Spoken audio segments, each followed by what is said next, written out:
Paramashivoham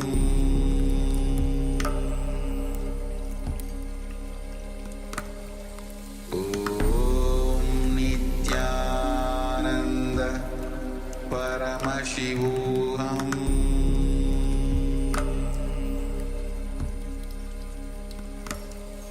Om Nithyananda Paramashivoham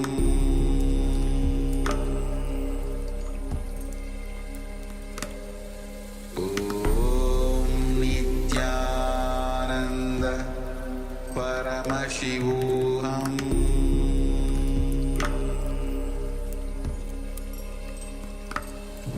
Om Nithyananda Paramashivoham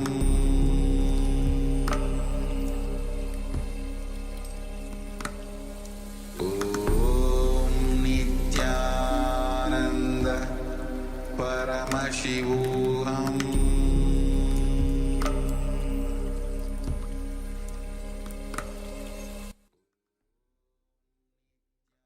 Now slowly, very slowly, you can remove your eye bands, you can open your eyes.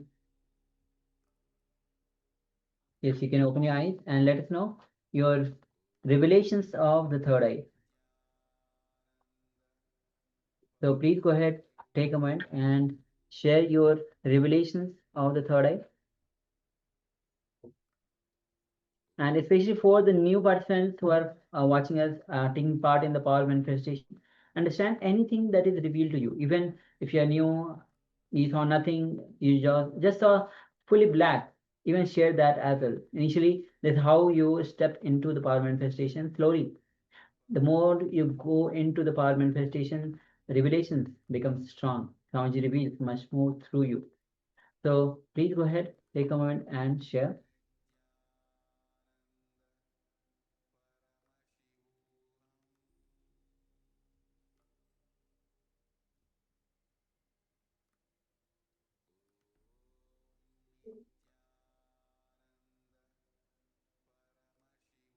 Even all the participants following us, watching us on YouTube, you can also start sharing your revelations. Understand, do not reserve yourself, make sure that you are sharing anything that is revealed to you. Only when you start sharing, your power manifestation becomes strong and stays with you for a long time.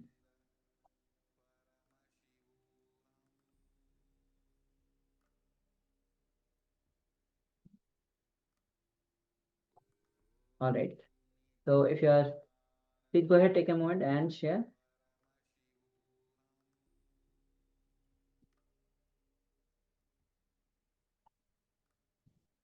So just waiting for a few moments as we receive the sharings.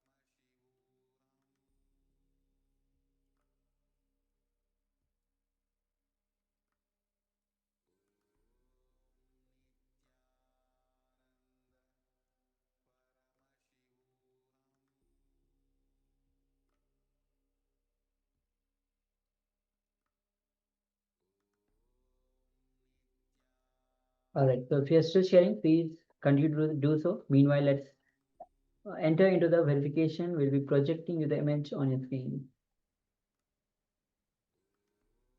Yes, so this is the image that we had projected. You can see it's the whole structure. Actually, it's a temple in the whole ocean itself, in the Indian Ocean, in the Kanyakumari. Most probably it's a structure, temple structure of Vivekananda Memorial. You can see the people around the temple structure, of course, the rocks, the sea webs. You can see the sky as well, the blue sky. So yes, there's the image that we had projected. So if you have seen anything related to temple, the ocean, the water, people, congratulate yourself. You have successfully manifested the powers of third eye. And with this, we'll be entering into today's revelations, today's session itself, which is going to be on Lingotbhamurti. So just stay with us. We'll be back in a moment. Around 5,000 years ago, at the end of Mahabharat War, the ancient enlightened Hindu civilization consisted of 10,000 Hindu traditions, or sampradayas, that existed in 56 Hindu nations, 200 Hindu kingdoms, 1,700 Hindu provinces that covered more than 6 million kilometers square of Asia. The Supreme Pontiff of Hinduism, SPH, Bhagavan Sri Nithyananda Paramashivoham, is the reviver of KAILASA, this ancient enlightened Hindu civilizational nation. KAILASA is an unbroken cultural, religious, historical, civilizational, and sovereign continuation and revival of multiple of these historical Hindu sovereign states and Hindu ecclesiastical entities. The unbroken continuity of these ancient Hindu nations through KAILASA results in the legal recognition of KAILASA as per the international customary law, particularly the doctrine of continuity. The international law, the doctrine of continuity, implies that upheavals and revolutions within a country, changes in government, territorial adjustments, measures taken during military occupation, or other internal transformations do not negate the existence of the country, do not affect the legal personality and international obligations of the country or state. The Vienna Convention on Succession of States in Respective Treaties, 1978, addresses these principles of the doctrine of continuity as it outlines international law during situation of state succession or continuation. International law recognizes a state's legal personality by recognizing its identity. This perspective extends even during the period when the given state or country is annexed or occupied by a foreign power. Even in such cases, the legal personality of the state is considered to persist, enabling its subsequent re-establishment.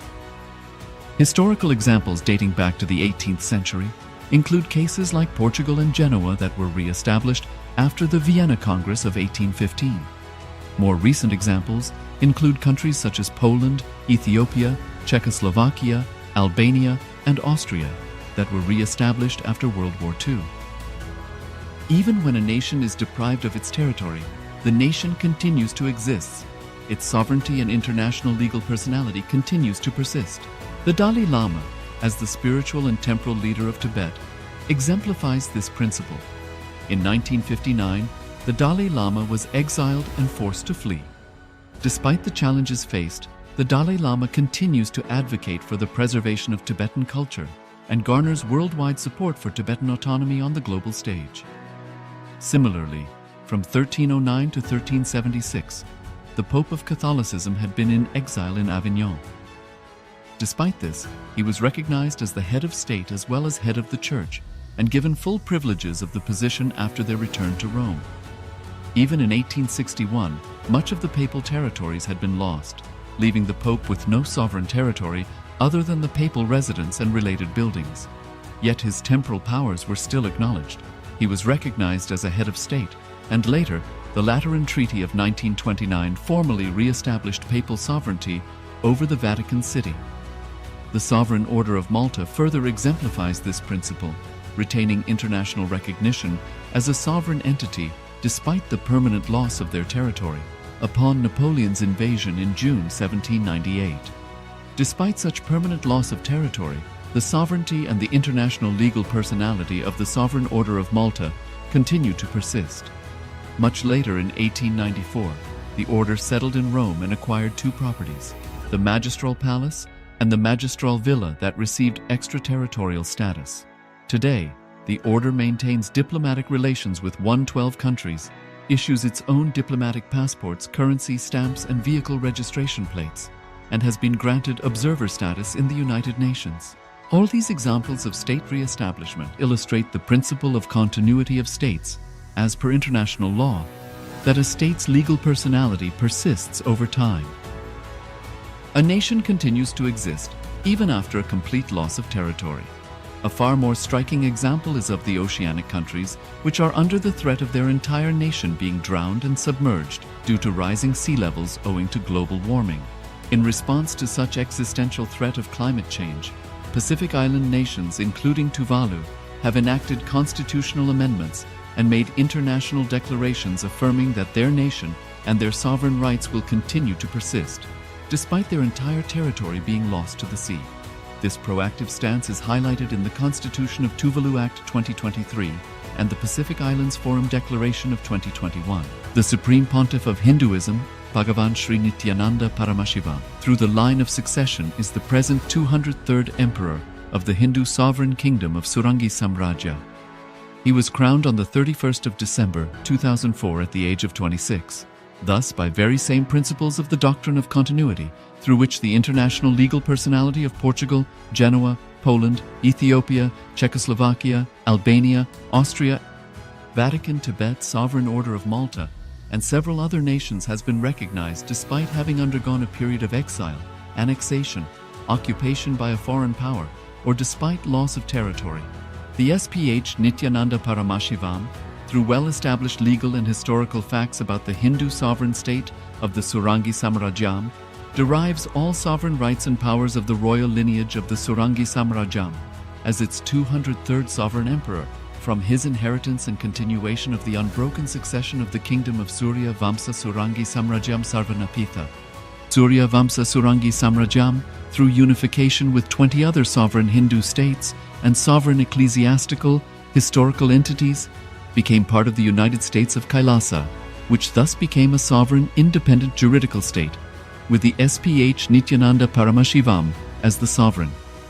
Just as how the oceanic nations like Tuvalu have safeguarded their sovereignty from the existential threat of total submersion by amending their constitution and asserting that their sovereignty will persist regardless of the loss of their territory, KAILASA, which is a sovereign continuation of 21 sovereign Hindu states and sovereign ecclesiastical historical entities, is also reviving and continuing the Kumari Kandam Hindu nations that got submerged. As per the doctrine of continuity, these facts imply that the Kailasa's statehood is recognized by international law and manifests as a natural outcome of well-established historical legal facts. Share your time, talent, and treasure. Become part of KAILASA. Sign up as an eCitizen https://kailasa.ecitizen.info.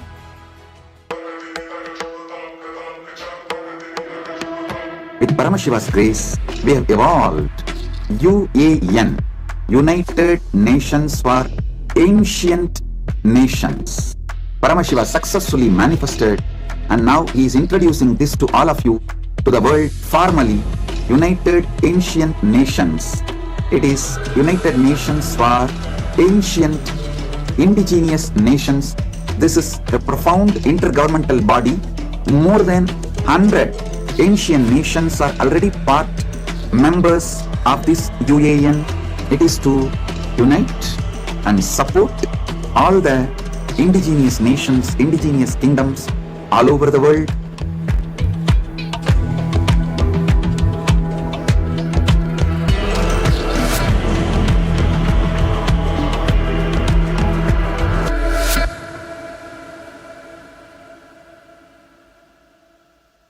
Around 5,000 years ago, at the end of Mahabharat War, the ancient enlightened Hindu civilization consisted of 10,000 Hindu traditions, or sampradayas, that existed in 56 Hindu nations, 200 Hindu kingdoms, 1,700 Hindu provinces that covered more than 6 million kilometers square of Asia.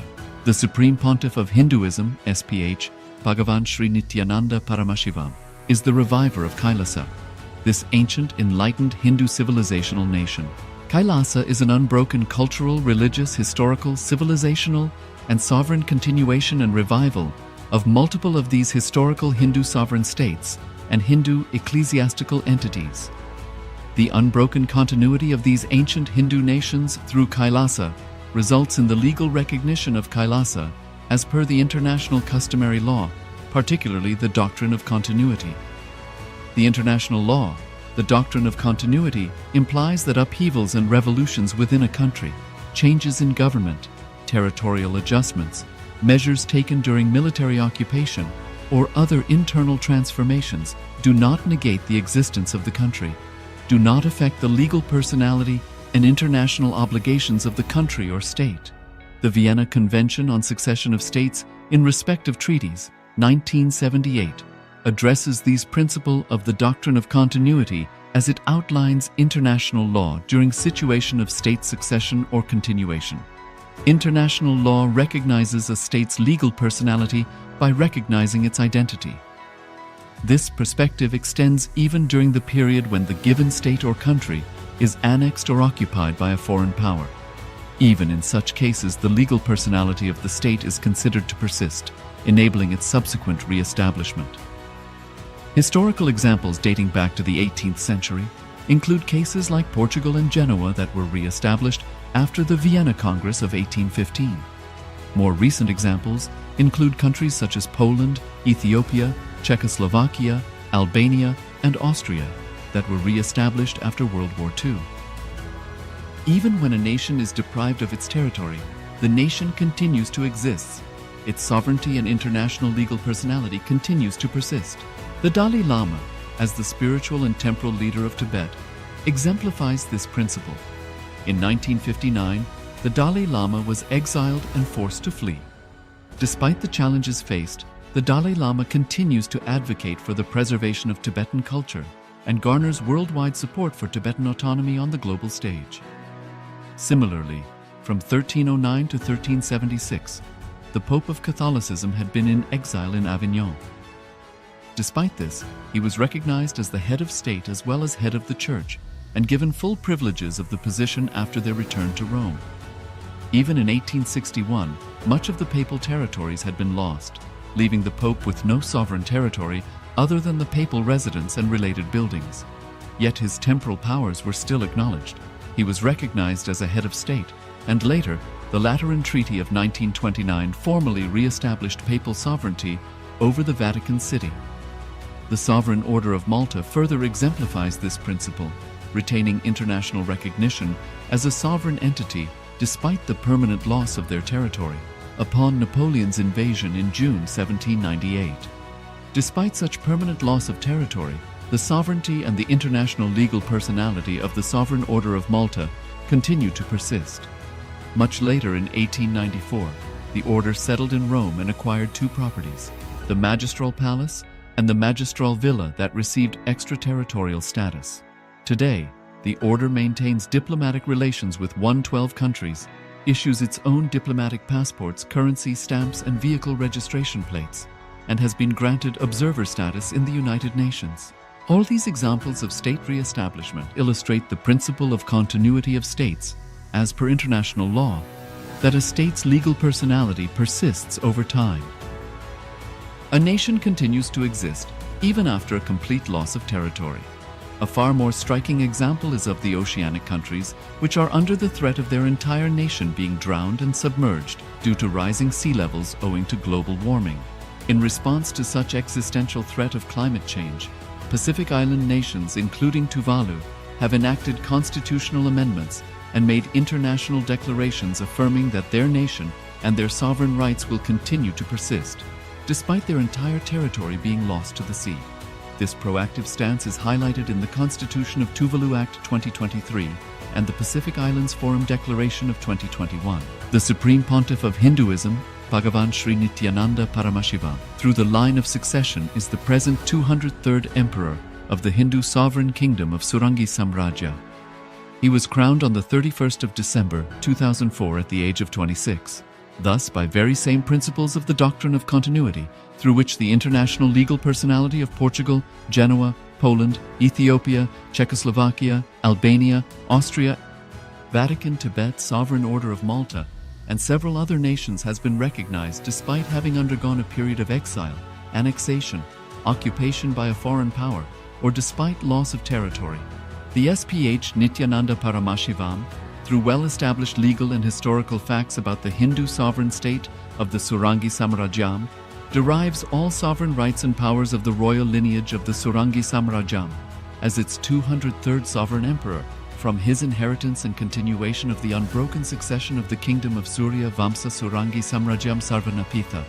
Surya Vamsa Surangi Samrajyam, through unification with 20 other sovereign Hindu states and sovereign ecclesiastical, historical entities, became part of the United States of KAILASA, which thus became a sovereign, independent juridical state, with the SPH Nithyananda Paramashivoham as the sovereign.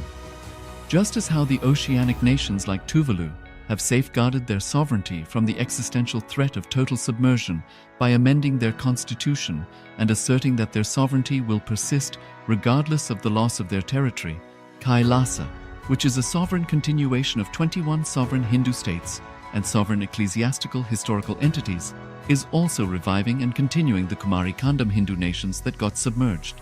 As per the doctrine of continuity, these facts imply that the KAILASA's statehood is recognized by international law and manifests as a natural outcome of well-established historical legal facts. Share your time, talent, and treasure. Become part of KAILASA. Sign up as an eCitizen https://kailasa.ecitizen.info.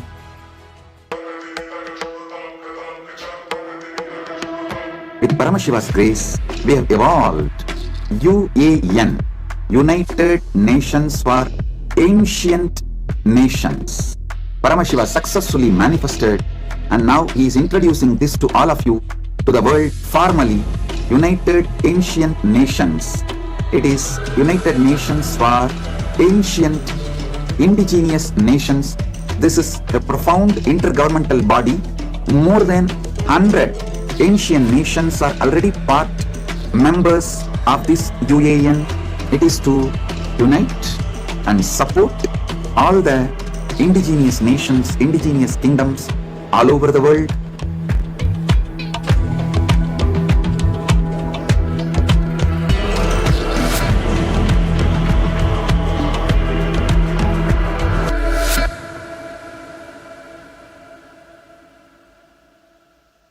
Around 5,000 years ago, at the end of Mahabharat War, the ancient enlightened Hindu civilization consisted of 10,000 Hindu traditions, or sampradayas, that existed in 56 Hindu nations, 200 Hindu kingdoms, 1,700 Hindu provinces that covered more than 6 million kilometers square of Asia.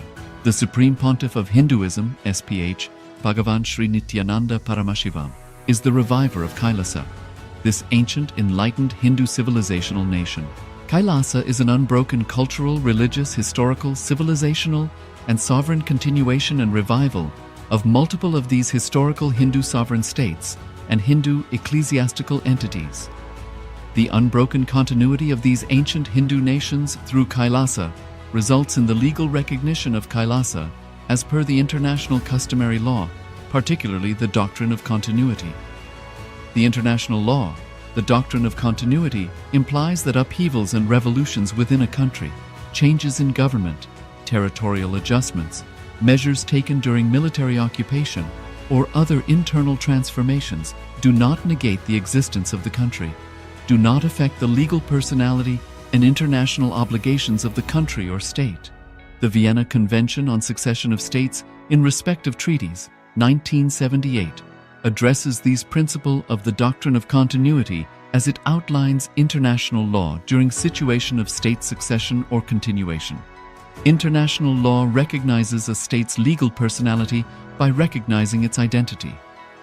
This perspective extends even during the period when the given state or country is annexed or occupied by a foreign power. Even in such cases, the legal personality of the state is considered to persist, enabling its subsequent re-establishment. Historical examples dating back to the 18th century include cases like Portugal and Genoa that were re-established after the Vienna Congress of 1815. More recent examples include countries such as Poland, Ethiopia, Czechoslovakia, Albania, and Austria that were re-established after World War II. Even when a nation is deprived of its territory, the nation continues to exist. Its sovereignty and international legal personality continues to persist. The Dalai Lama, as the spiritual and temporal leader of Tibet, exemplifies this principle. In 1959, the Dalai Lama was exiled and forced to flee. Despite the challenges faced, the Dalai Lama continues to advocate for the preservation of Tibetan culture and garners worldwide support for Tibetan autonomy on the global stage. Similarly, From 1309 to 1376, the Pope of Catholicism had been in exile in Avignon. Despite this, he was recognized as the head of state as well as head of the Church, and given full privileges of the position after their return to Rome. Even in 1861, much of the papal territories had been lost, leaving the Pope with no sovereign territory other than the papal residence and related buildings. Yet his temporal powers were still acknowledged. He was recognized as a head of state, and later, the Lateran Treaty of 1929 formally re-established papal sovereignty over the Vatican City. The Sovereign Order of Malta further exemplifies this principle, retaining international recognition as a sovereign entity despite the permanent loss of their territory upon Napoleon's invasion in June 1798. Despite such permanent loss of territory, the sovereignty and the international legal personality of the Sovereign Order of Malta continue to persist. Much later in 1894, the order settled in Rome and acquired two properties, the Magistral Palace and the Magistral Villa that received extraterritorial status. Today, the order maintains diplomatic relations with 112 countries, issues its own diplomatic passports, currency stamps, and vehicle registration plates, and has been granted observer status in the United Nations. All these examples of state re-establishment illustrate the principle of continuity of states, as per international law, that a state's legal personality persists over time. A nation continues to exist even after a complete loss of territory. A far more striking example is of the oceanic countries, which are under the threat of their entire nation being drowned and submerged due to rising sea levels owing to global warming. In response to such existential threat of climate change, Pacific Island nations, including Tuvalu, have enacted constitutional amendments and made international declarations affirming that their nation and their sovereign rights will continue to persist, despite their entire territory being lost to the sea. This proactive stance is highlighted in the Constitution of Tuvalu Act 2023 and the Pacific Islands Forum Declaration of 2021. Yes, Nithyananda, all of you. Sorry for the technical glitch. So now we'll be entering into today's Revelations by Swamiji, which is on the Your Path to Euphoria. And today Swamiji will be gracing us as Lingodbhavamurti. So first, understand how our imagination works. Our imagination can create heaven for us, or our imagination can create hell for us. It can, the suffering, all our suffering comes from the imagination. So let's enter into the revelation by Swamiji on the right knowledge and wrong knowledge. What is right knowledge? What is wrong knowledge? And how through wrong knowledge, so much of inner chatter that gets created and which gets us into the delusion. We will be entering into the meditation as well, the Bhumkara meditation. So let's come to the space of listening as Swamiji reveals on the right knowledge versus wrong knowledge and guide us through the Bhumkara meditation.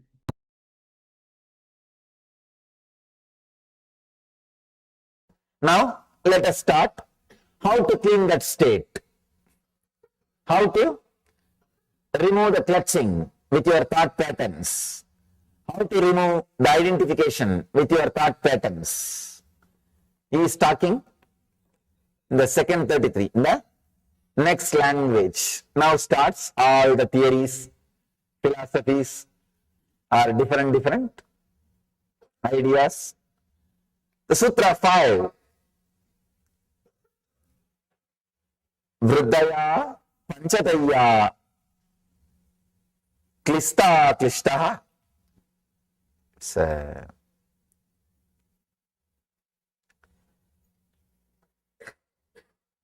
wonderful sutra. Vriddaya panchataya klishtaha. Let me translate. The modifications of the mind are 5. They can be either a source of anguish or of non-anguish. They can be source of suffering or joy. He says, now he's coming to theories. He says, the mental pattern is 5-fold. The modifications of the mind are 5. The fivefold thought patterns result in the alteration of anguish or of non-anguish, suffering or peace. Is coming down, is expressing a little different theory. He says, mind consists of fivefold thought patterns. Now he's agreeing to your level.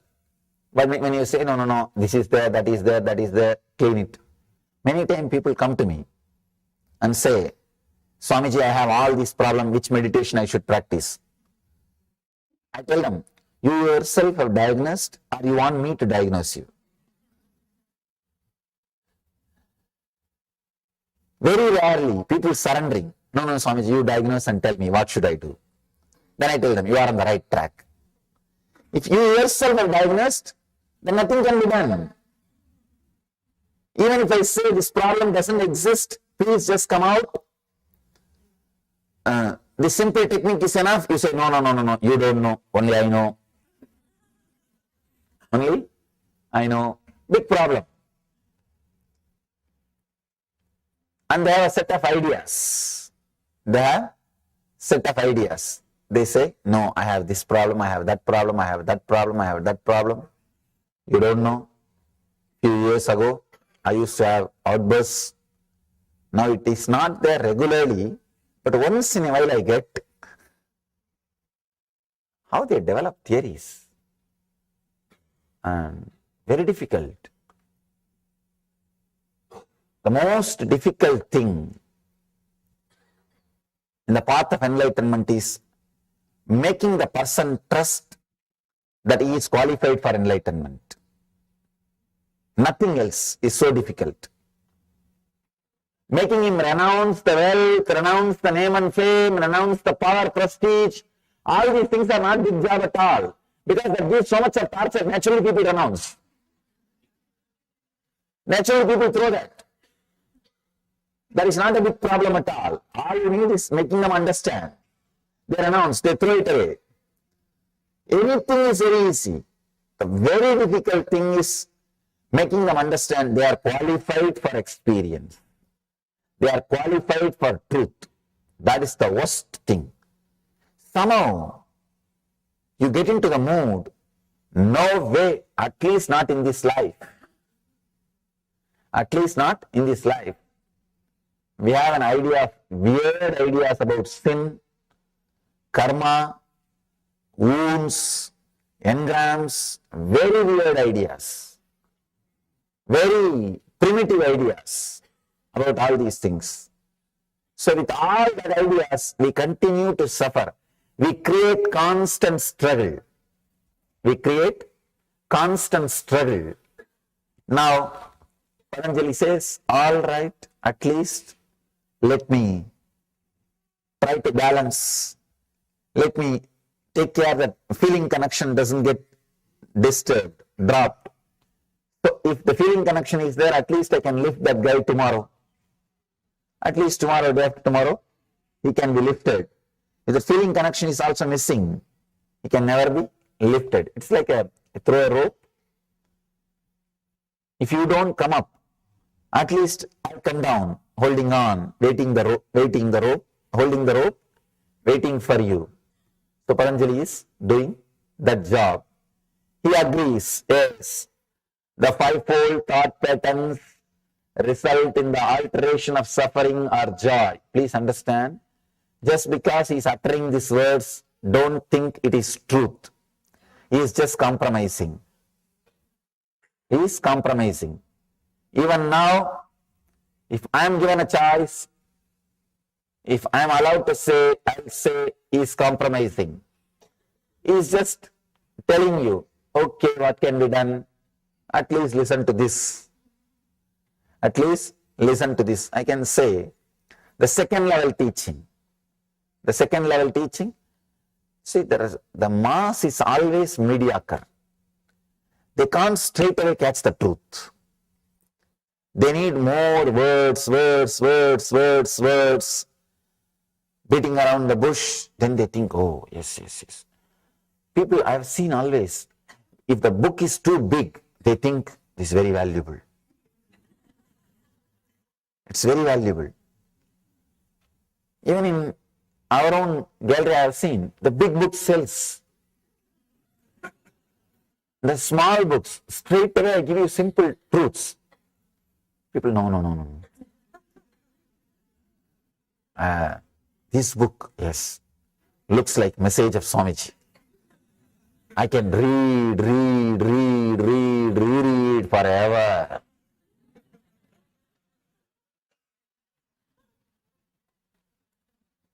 When you have a lot of material, your ego feels satisfied. And you feel you achieved something. You achieved something and you got something worthy for your money. No, really, that's what you feel. That is what here Patanjali is trying to do. The fivefold thought patterns, the modifications of the mind are five. They can be either a source of anguish or of non-anguish. That's a beautiful incident. Bernard Shaw, he wrote a book of 100 pages. Somebody asked him, what happened? Just 100 pages. He says, I don't have time. If I had time, I would have reduced it. I would have written only 40 pages, 30 pages. I don't have time. Please understand the paradox. He says, I don't have time, that is why I wrote 100 pages. If I had time, I would have written only 40 pages. I would have reduced, refined. Only when you don't have that much of patience, time or energy, you go on elaborating. I know Patanjali had intelligence, no doubt. But the disciples did not have intelligence. The disciples, I know what would have been the scene. And Patanjali says, mind is not a thing, it is an action, just stop it. You would have been about to get up. And disciples said, no, that is not the thing. I have tried many years. I have been with some other gurus, some other teachers, some other masters. I have been to this class, that class, this, that. Then Patanjali says, all right, you would have sat back, started the next session. The fivefold thought patterns result in the alteration of suffering or joy. Then people, yes, now he talks. See? Now we are able to connect. 5 different fold, 5 different things happening inside. The result in the alteration of, which results in the alteration of suffering or joy. He's trying to give you more words. Let me tell you an honest truth. All answers are only diverting you from the question, never attending the question, including the answers I give. It's only diverting you from the question, because no question can be answered. There's no question which can be answered. For example, you ask, what is worry? I say, the continuous thoughts which goes on inside you, the inner chatter is worry. What have you understood? At least I have not understood. When you have more words, now you are tired to think further. You act, yes, I understood. Relax. Let's go to the next subject. Otherwise, what do you know about that continuous thoughts or inner chattering which is disturbing? All these are different words. When familiar words are uttered, to explain unfamiliar words, you understand that as an answer. That's all. When I utter some familiar words, which you think you know already, as a response to the question of the unfamiliar words, which you think you don't know, you think I answered your question. That's all. Otherwise, there is no question which can be answered. There is no question, no answer. Both are game. You act as if you are asking. I am acting as if I am answering. Just both of us are enjoying our company. That's all. Each other's company. Nothing else. Then directly we can enjoy. Why this game? That is the truth. That is a real truth. Without knowing this truth, we are continuously playing the game. We are going on playing. When you know this game, you realize we don't need this game and start sitting in silence, just in the presence. Till then, the game has to happen continuously. It has to go on and on and on. Asking questions, answers, and different questions. Actually, any answer will create further 10 questions. Answering is a technique of creating a continuous job. See, understand, whenever I answer questions, I am creating continuous questions so that I will have job security. That's what is happening. Any answer will create more questions in you. Nothing can be done. Nothing can be done. That is the nature of words. Whenever words are used, this is the way it will happen. It will be happening. So, Patanjali starts the next level teaching. The fivefold thought patterns result in the alteration of suffering and joy. Then immediately you accept, yes, see, I have suffering and joy. He also agrees. I think I can listen to him. He's an intelligent guy. Now a bridge is created. A kind of bridge. Feeling connection is created. He knows about my suffering. If he straightaway tells, mind is not a thing, it is an action, stop it. You think, no, he doesn't know about me.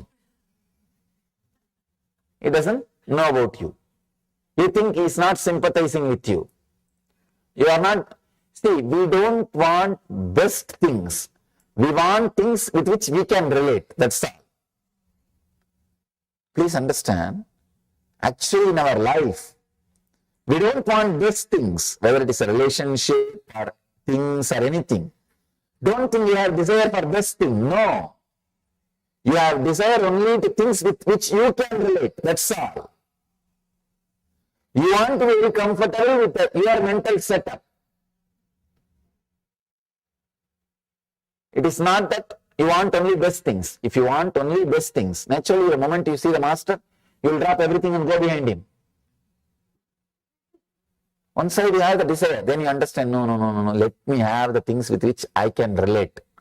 I can fight, or I can resist. I can love, I can fight, I can play. Mastery is too big thing. I know it is the ultimate thing to have in the life, but I cannot play with it. I cannot relate with it. I cannot fight with it. I cannot have it.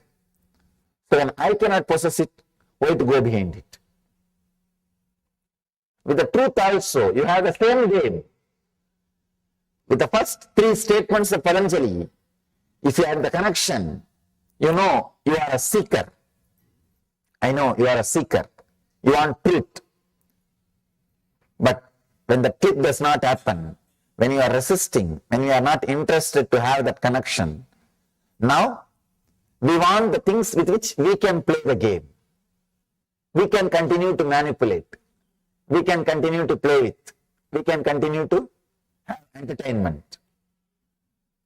We don't want solution. We want support. Here, Patanjali is trying to give support. It's like diluting the medicine. He says, the young age I have seen, the villages, in Indian villages, the mothers will give neem leaf. They will nicely grind the neem leaf and give it as a ball. When these kids don't want to take that, they will put a sugar coat on it and they will feed. So Patanjali is trying to do that. All right, at least let me put sugar coat on the truth and share with it. Let's see whether people are taking it or not. The fivefold thought patterns result in the alteration of suffering and joy. is just using different words to give an idea as if what you feel also is true, so that you feel he is sympathizing you. You can connect with him. This master can help you.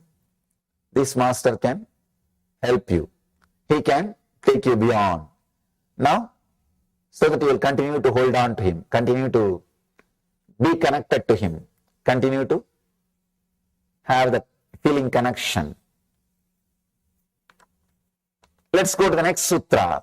Here, the next sutra, 6th sutra, Patanjali is explaining that 5 modifications of the mind: pramana, viparyaya, nidra, smrutayaha. The translation is right knowledge, wrong knowledge, imagination, sleep and memory. These are the 5 modifications which may lead to suffering or joy, anguish or non-anguish. Please understand, 5 modifications: right knowledge, wrong knowledge, imagination, sleep and memory. Let us understand one by one.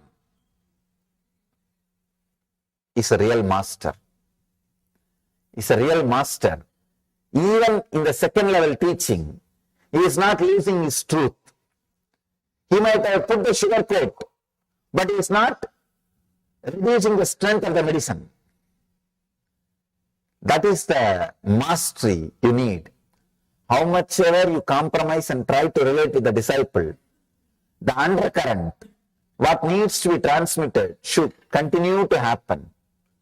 Should continue to happen. So here, Patanjali is doing that job very beautifully. He says, right knowledge, first thing he says, which can lead to suffering or joy, first thing is right knowledge. You may think. Right knowledge is also binding, he says. Yes, it is binding. Many times, even though it is right knowledge, even then, it's a mind. Even though it's right knowledge, it's a mind. Going beyond right knowledge and wrong knowledge, that is enlightenment. Even the right knowledge is bondage. There is a beautiful story by Ramakrishna. One guy was caught by 3 thieves in the forest. They robbed him completely. One thief said, let us kill him. Want to leave him. The second guy says, no, what is the need of killing? Unnecessary. Let us tie him in the tree and go away. Third guy, he waits after other 2 guys leave. The third thief, he comes near and releases him, says, all right, I'll show you the way, go to the nearby village and escape. He leads him to the nearest highway, leaves him. Then that guy who got robbed, he asked the thief, even though you are a thief, you helped me. Why don't you come to my house and have a cup of tea? Thief says, no, after all I am a thief. I can only help you this much. You go on your own. Now I will go on my path. So these 3 thieves are the 3 characters.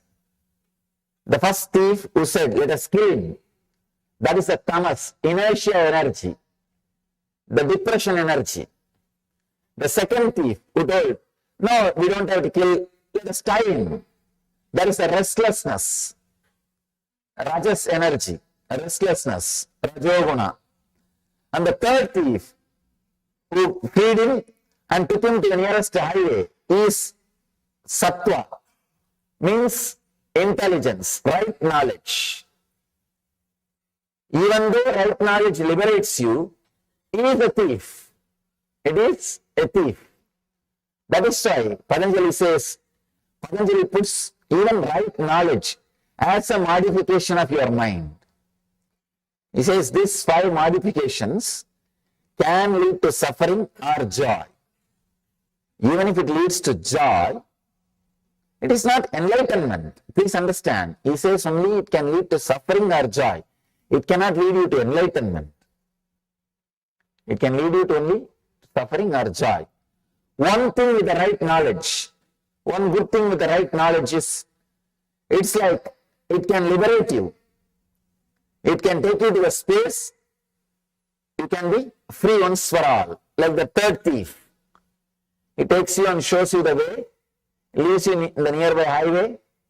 It says, I cannot come further. I am going on my way. You please go on your own way.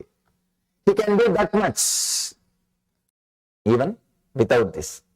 This is also compromising. So he says, right knowledge. Second thing is wrong knowledge. Wrong knowledge, all of us know. Whatever we have. Whatever we have. We don't have to say, no. This is not right knowledge. This is not right knowledge. This is not wrong knowledge. I am not saying to classify whatever we have. It's a simple, straight statement. Whatever we have is nothing but wrong knowledge. Whatever name you may give it, it is wrong knowledge. We can say, when you associate yourself with the mood swings of pitta, the liver function, see, your mood swings will be based on your liver function. That is why early morning when you are out of bed, your mood will be different. In the noon, your mood will be different. In the night, your mood will be different. Means your thought pattern, mood swings are based on your liver functions. Anything which is out of your liver function is wrong knowledge. Please understand, any mood you go through, any knowledge you gain through the mood swings is wrong knowledge. It's like you are drunk. When somebody is drunk, whatever he sees is wrong knowledge. A small story. One guy is teaching his own son how to drink moderately. He thought, if I don't teach, his friends will teach him. If I teach, at least I can say where to stop. At least he will be in control. So he continues the class. After some time, the son asks, Father, when should I stop taking? When should I stop taking alcohol? Father says, see an opposite table, 4 people are there. When you see them as 8 people, you should stop taking. Son says, Father, no, don't you see there are only 2.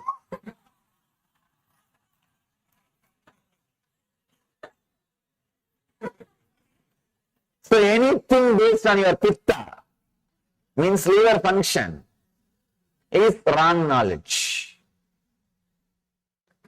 See, that is why when you want the food, your feeling idea about food is different. After you finished eating, suddenly your mood, your idea about food is different. Same way with the lust. When you want the experience, your idea about the other person, your idea about the beauty, your idea about lust, everything is different. When you are finished, suddenly the idea about the other person, idea about the lust, idea about the act, everything is different. So knowledge based on your body hormones, same way taste, food or physical touch or anything, before having, your idea is different. After having, idea is different. It just changes.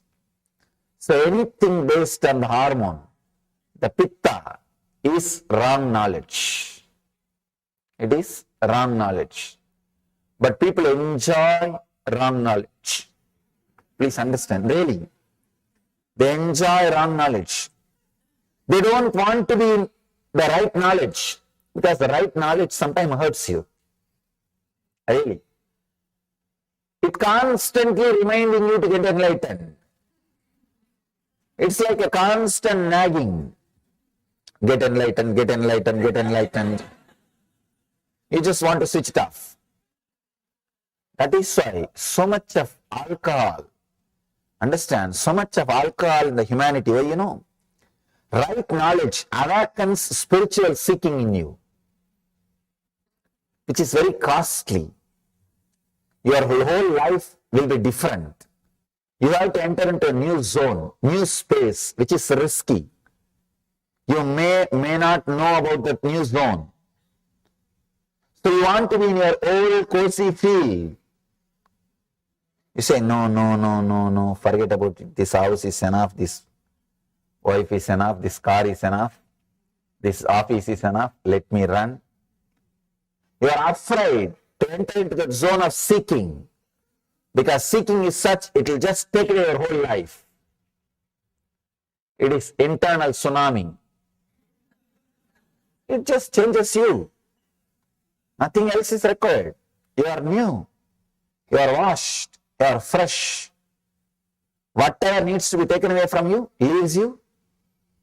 Only whatever needs to be left is left. It's a very powerful internal tsunami.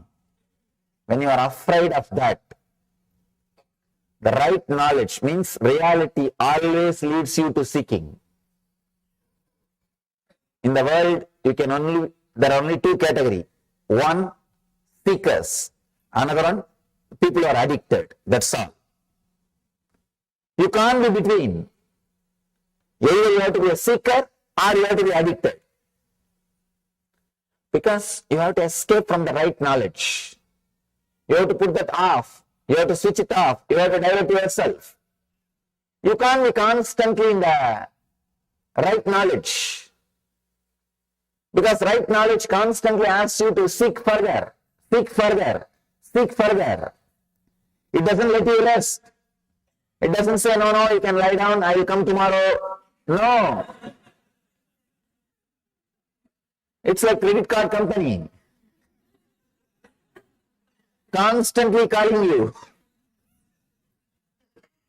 Constantly calling you. So seeking does not let you rest. That is why all over the world, why do you think all over the world in all cultures, alcohol is like a habit? Alcohol is next to food, consumed next to food. Because man wants to be in wrong knowledge. He wants to be in delusion. He wants to be deluded. He wants to be in imagination. He doesn't want right knowledge. He doesn't want to be in reality. How many laws? Almost all countries have laws about the alcohol. But no country is able to stop. No country is able to stop. All countries, all cultures, all civilizations, all of them tried to ban alcohol. At least few times they tried. But the moment they ban through the law, more alcohol is consumed. It becomes a big problem. It becomes a big headache for the government, police, law enforcement departments. Then nothing can be done. They open it.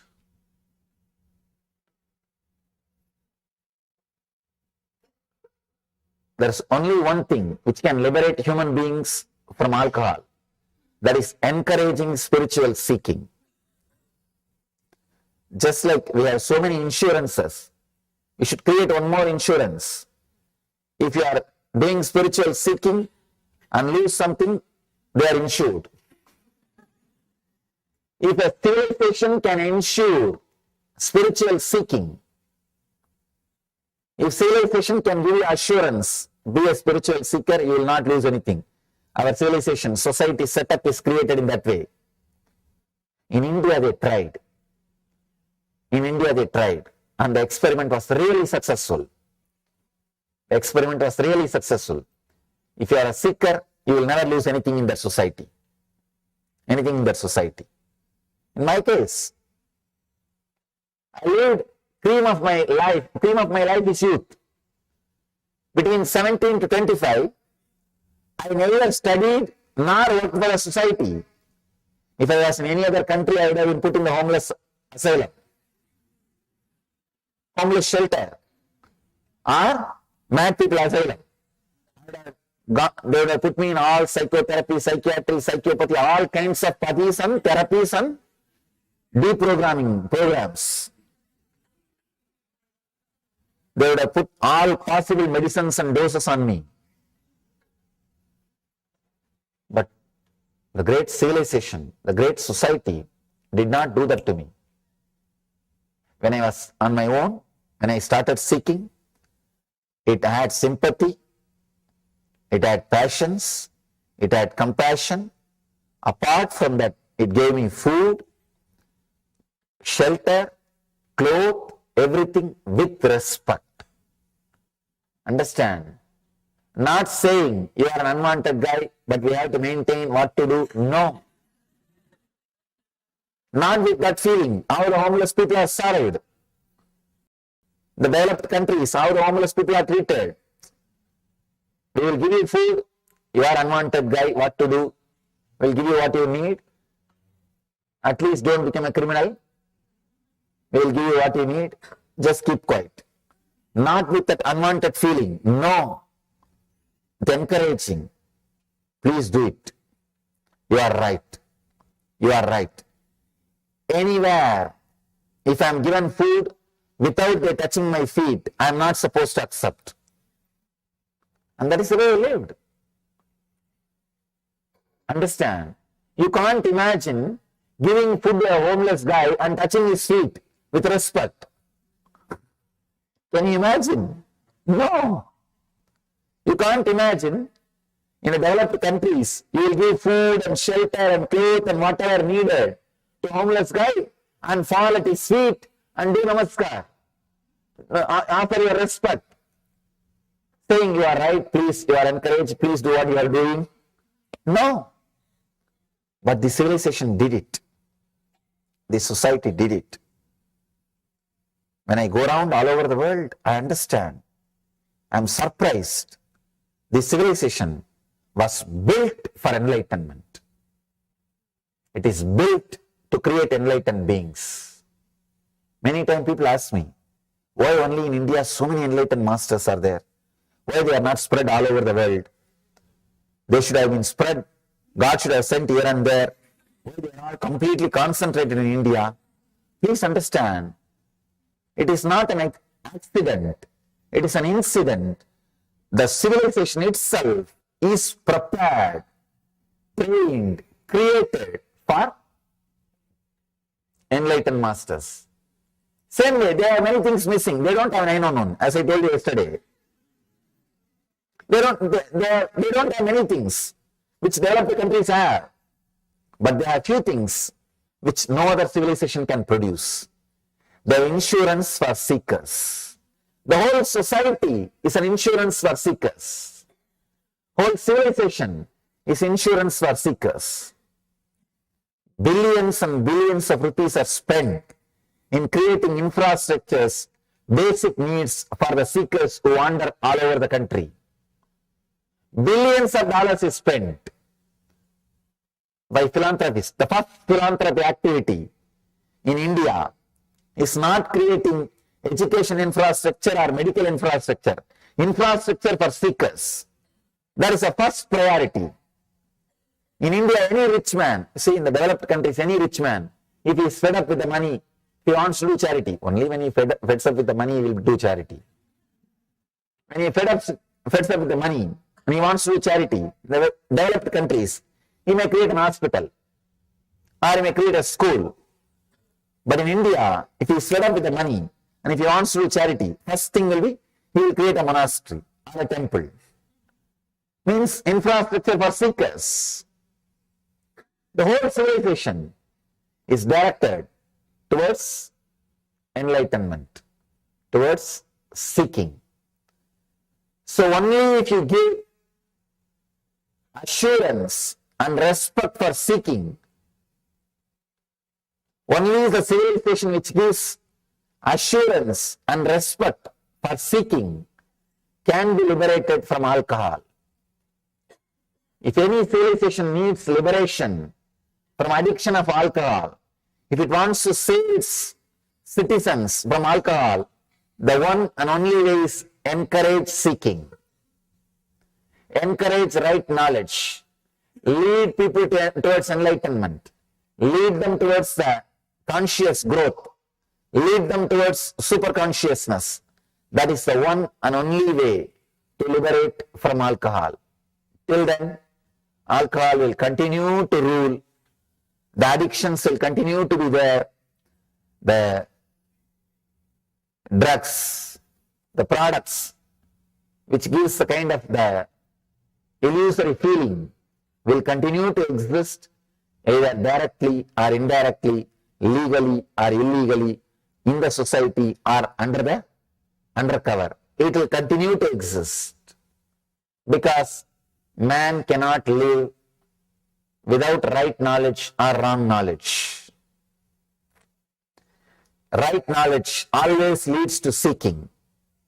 If that is not encouraged, that is not accepted in the society, if that is not the right track which he can take up, if he is not respected, taken care, if he takes up the right knowledge, naturally what he will do?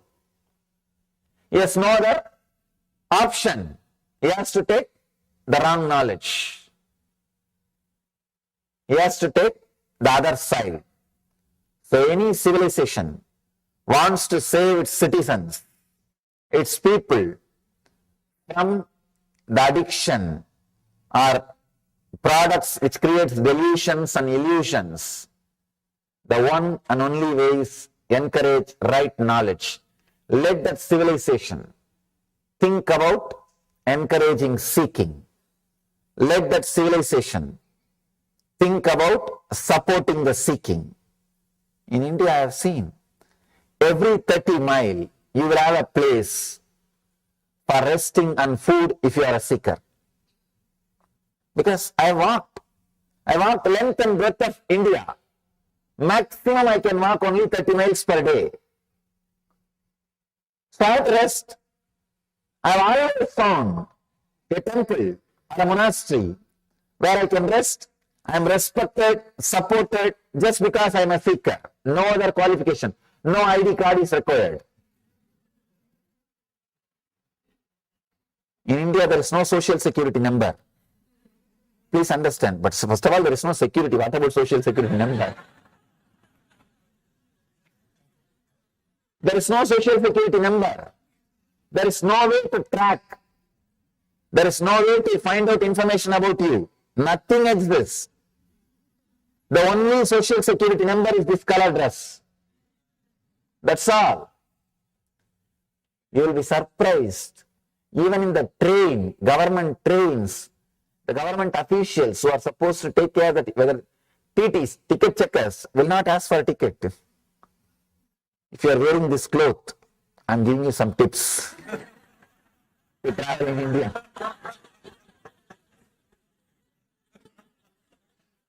Now I am telling you from my experience. If you are with this cloth and sitting, I have never seen any TT asking me ticket. They will ask only one thing, Baba, have you eaten? Means, it's a very respectful word. Baba means father. Oh, father, have you taken food? That's all. I wandered 9 years. 9 years I did yatra, means pilgrimage. So, whole length and breadth of India.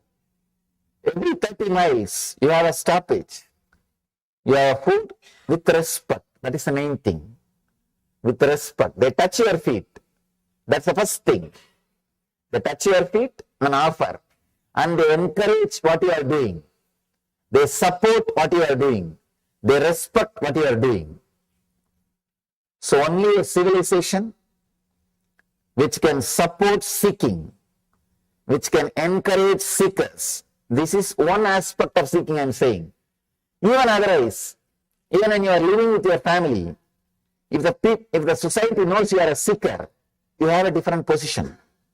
You have a different place. You have a different respect. That whole society, it is in their blood. So any civilization encourages seeking, supports seekers, will liberate itself from the wrong knowledge and the products which creates delusion. The products which creates delusion. In India, so much of population, I don't see so much of entertainment. Only recently, last 50 years only, so much of entertainment ideas are gathered. Otherwise, there is no theme park, there was no TV, there was no movie. There was nothing much of entertainment. Even their entertainment is connected to seeking, temple. That is their entertainment. Sometime I have seen, especially in the West, people are surprised that in India people go to temples every day. Because in many countries, they go to church only once in a week. It's a Sunday holiday religion. And that also rarely. Not everybody. When I say people go to the temple regularly, every day, people are surprised. But that becomes their lifestyle. Not so much of entertainment. Even entertainment is this only. Prayer is entertainment. This is game. Everything. Everything is rooted at seeking, based at the search for enlightenment. So civilization which encourages right knowledge helps their citizens to go beyond wrong knowledge, to go beyond addictions. Right knowledge, wrong knowledge. The third pattern, third mental structure, third chitta vritti is imagination. This is another one big problem. This imagination can lead you to right knowledge or wrong knowledge. This can lead you to suffering or joy. If the imagination is used properly, rightly, it can lead you to ecstasy, joy, spiritual ecstasy. It can lead you to ultimate. You will be in the heaven. You can see in your own life how you imagine about yourself plays a major role in your decisions. I've seen sometimes when I work with the people, the moment they get an imagination, strong imagination, no, I cannot continue this for whole. Please understand, a simple technique, very powerful technique. Let me describe the technique. The night time before going to sleep, sit on your bed, switch off the light, be in a relaxed way, sit in a relaxed way. You should chant, create H-O-O sound, ooh, not loudly, internally. Visualize that sound is getting ringing, filling your whole being, and create internally. Maybe little sound will come out. You can't keep completely silent when you chant, but it should fill you. I'm not saying chant as loudly as possible. I'm saying chant as intensely as possible.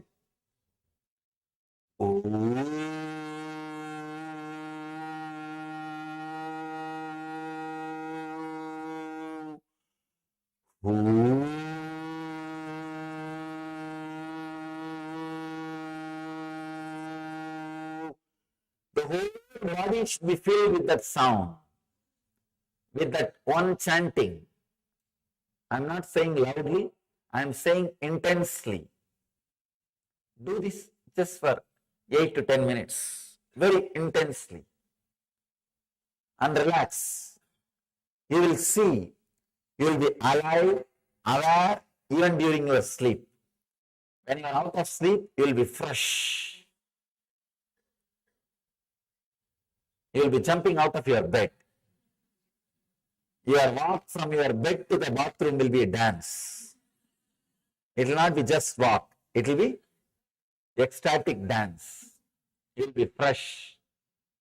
It's a very powerful technique to move from sleep to samadhi, sleep to superconscious state. It's from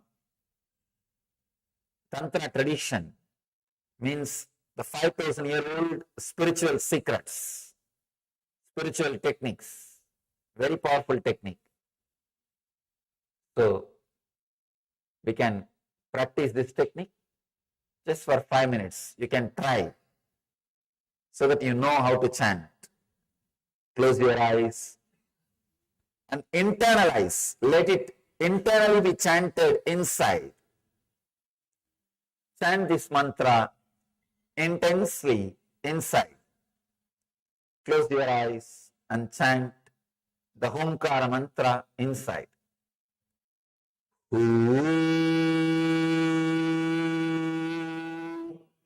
As intensely as possible.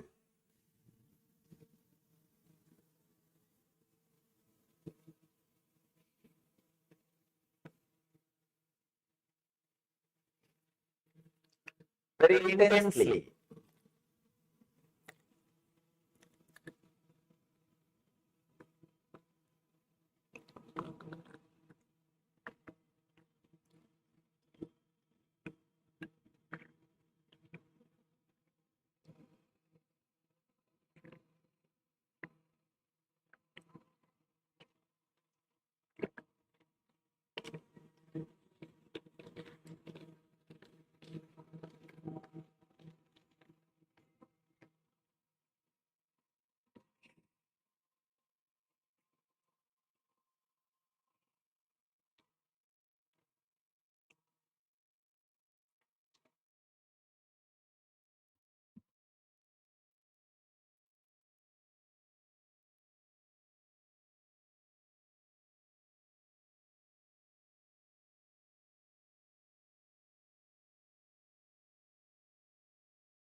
Stop.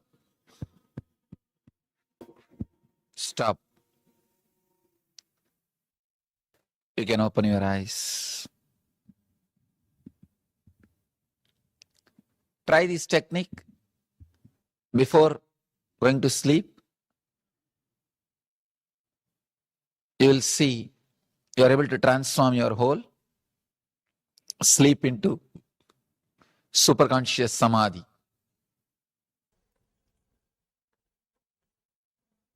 This is the subject which Patanjali is expressing through this whole sutras.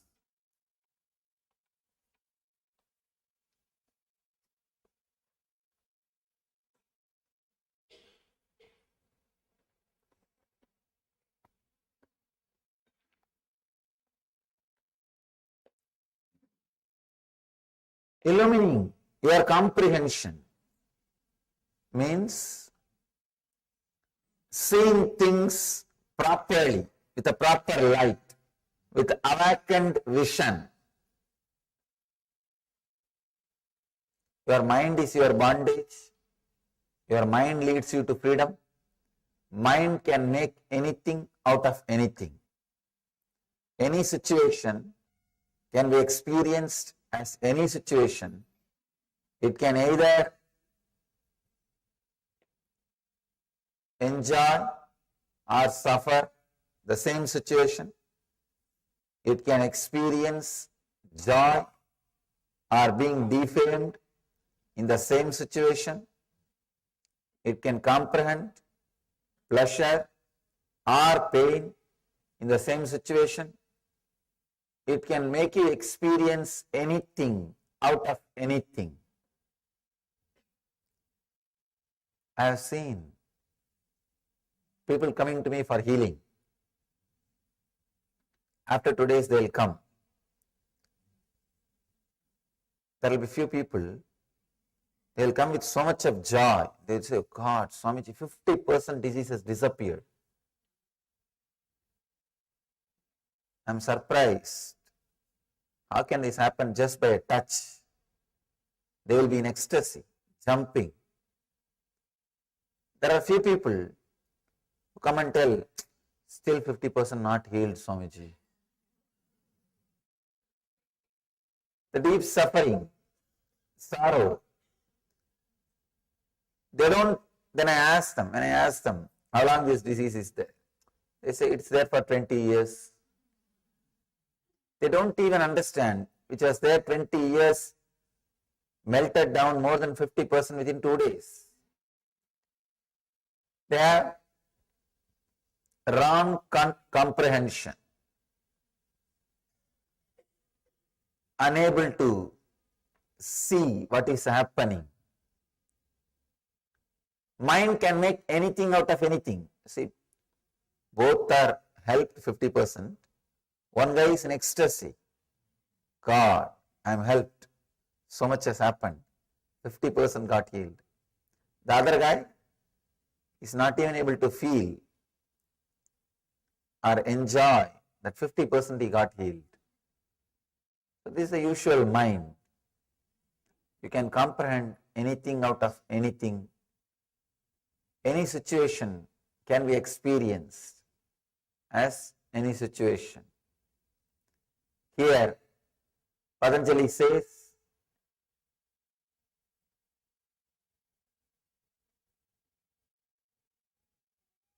these 5 modifications: right knowledge, wrong knowledge, imagination, sleep, and memory. These 5 can be the reasons for your pleasure or pain, for your anguish or joy, for your peace or restlessness. You can use these 5 towards anything. Sometimes people ask me, how can right knowledge be the reason for suffering, Swamiji? How can we use right knowledge for suffering? Here Patanjali says all these 5 can be reason for suffering or joy. Please understand, many times I have seen people creating guilt out of right knowledge. I told you a story a few days before. People understand an enlightened person should be very calm, cool, collective, balanced. This is a kind of a right knowledge. But they use that knowledge and start creating guilt, expectations, difficulties inside them. Even right knowledge in the wrong hands can create suffering, can create difficulties. I have seen people having some idea about how life should be, this, that. Actually, if you see, it will be right knowledge, just like this situation. I was telling you a story, one Zen master crying when his master died. We have an idea, enlightened person should not cry. He is supposed to be balanced. It's a kind of a right knowledge only.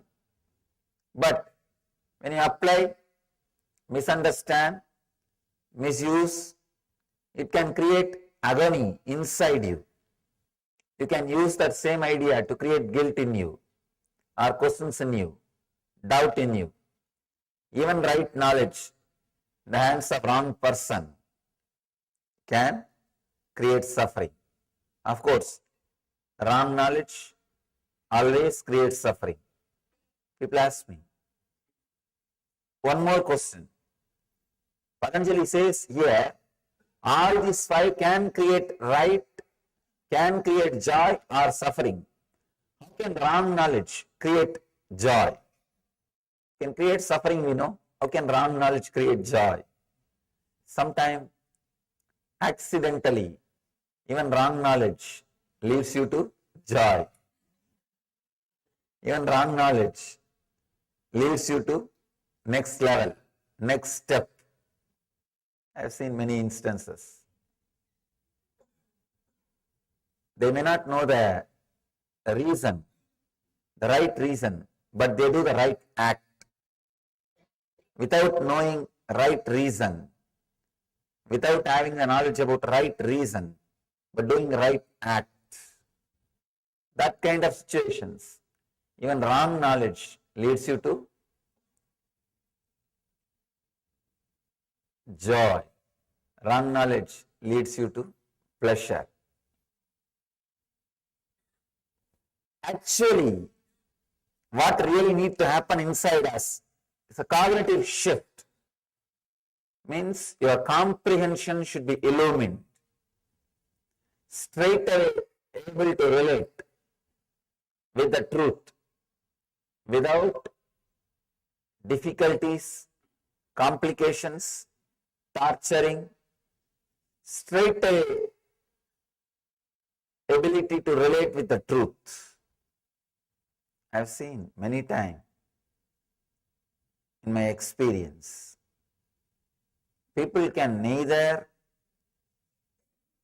resist the joy and ecstasy of being in my presence, but nor they can drop their arrogance, nor they can come out of their ego.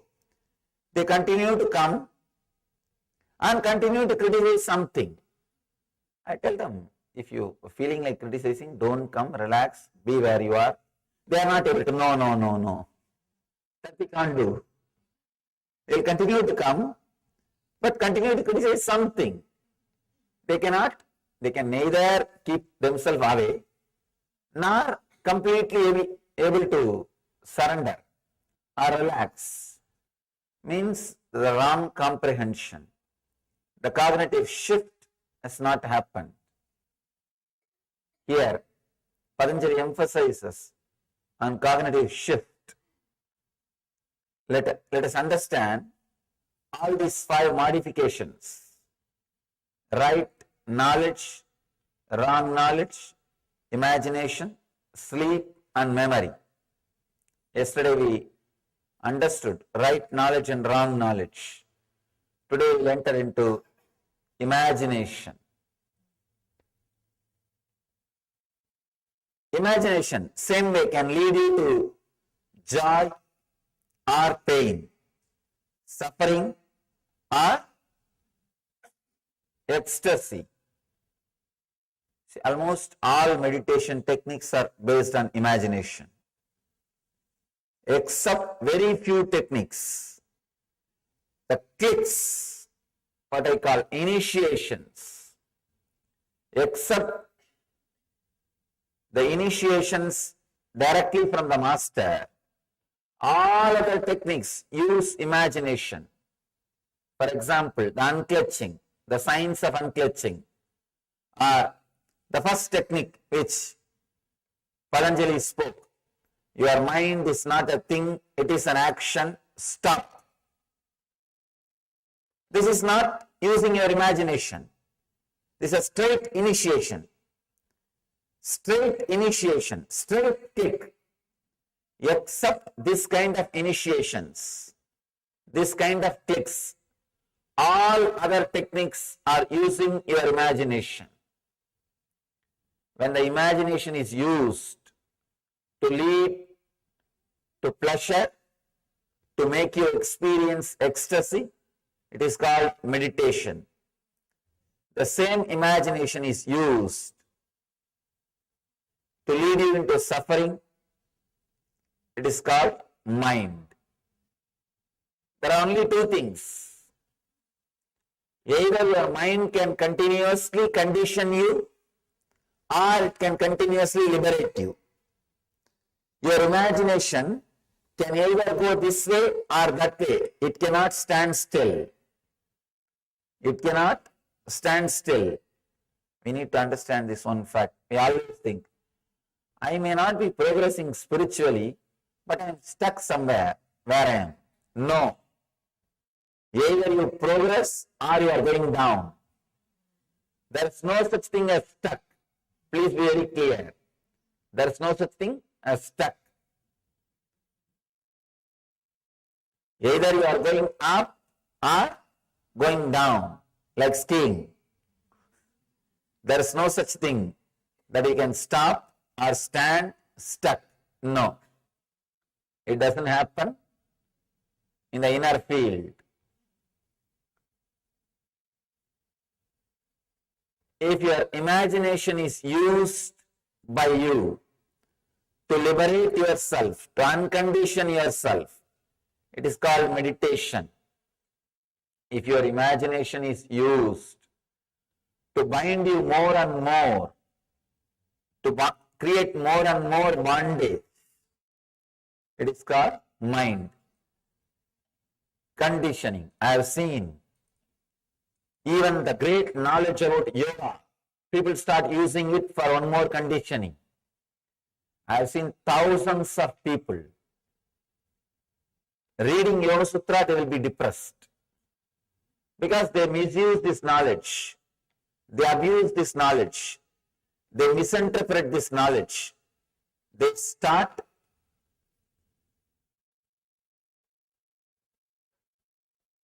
imagining their own things out of this knowledge. That is why this great truth should be heard directly from an enlightened being.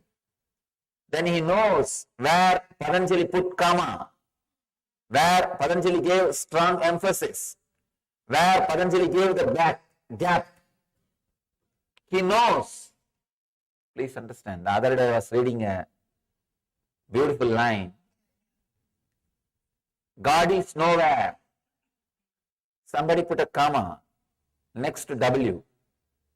Then it says, God is now here. Sometime you need an enlightened person to put the comma, to create the gap. Only he knows where Patanjali gave gap, where Patanjali put the comma. The other slogan I read, there is only one God. One guy put the comma, next to the word there is only one. Then it reads, there is only one God. First line it says, there is only one God. It's more like a moral science, uniting all the religions, creating peace. The second line, there is only one, comma, God. It's a spiritual experience. It's a spiritual truth. These two statements may look similar, but it has tremendous different significance. Its significance is totally different. See, there is only one God. It can be uttered by anybody. Everybody utters the same thing. But they say in the end, there is only one God, that is my God. Not your God. That is where the problem starts. Everybody accepts there is only one God, no doubt. But everybody says that God is only my God, not your God.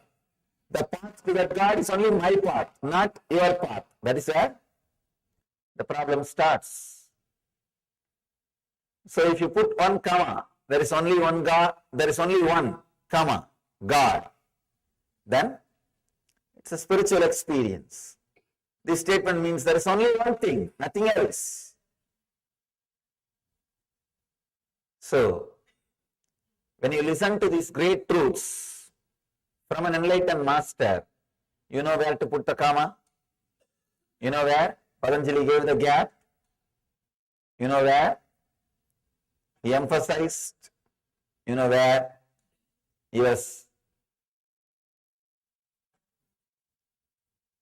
connecting or disconnecting words. Imagination can either lead you to hell or heaven.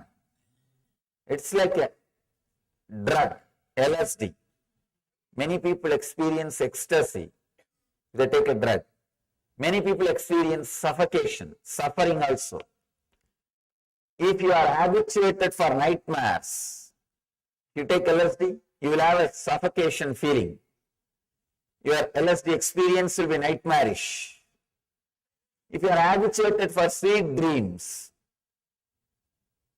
if you take LSD, you will feel like you are in heaven. That's all. It is intensifying what you think, intensifying what you imagine.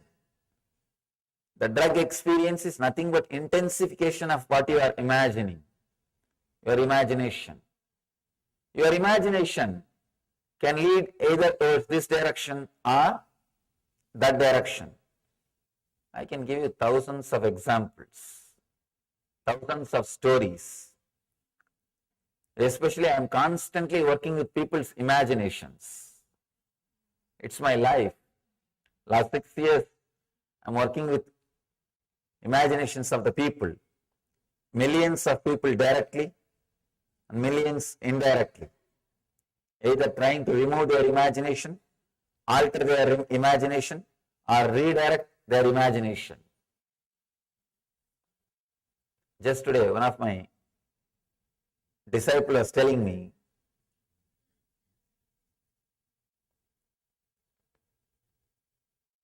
before she used to come regularly to the ashram, her daughter will always object. Why are you going there?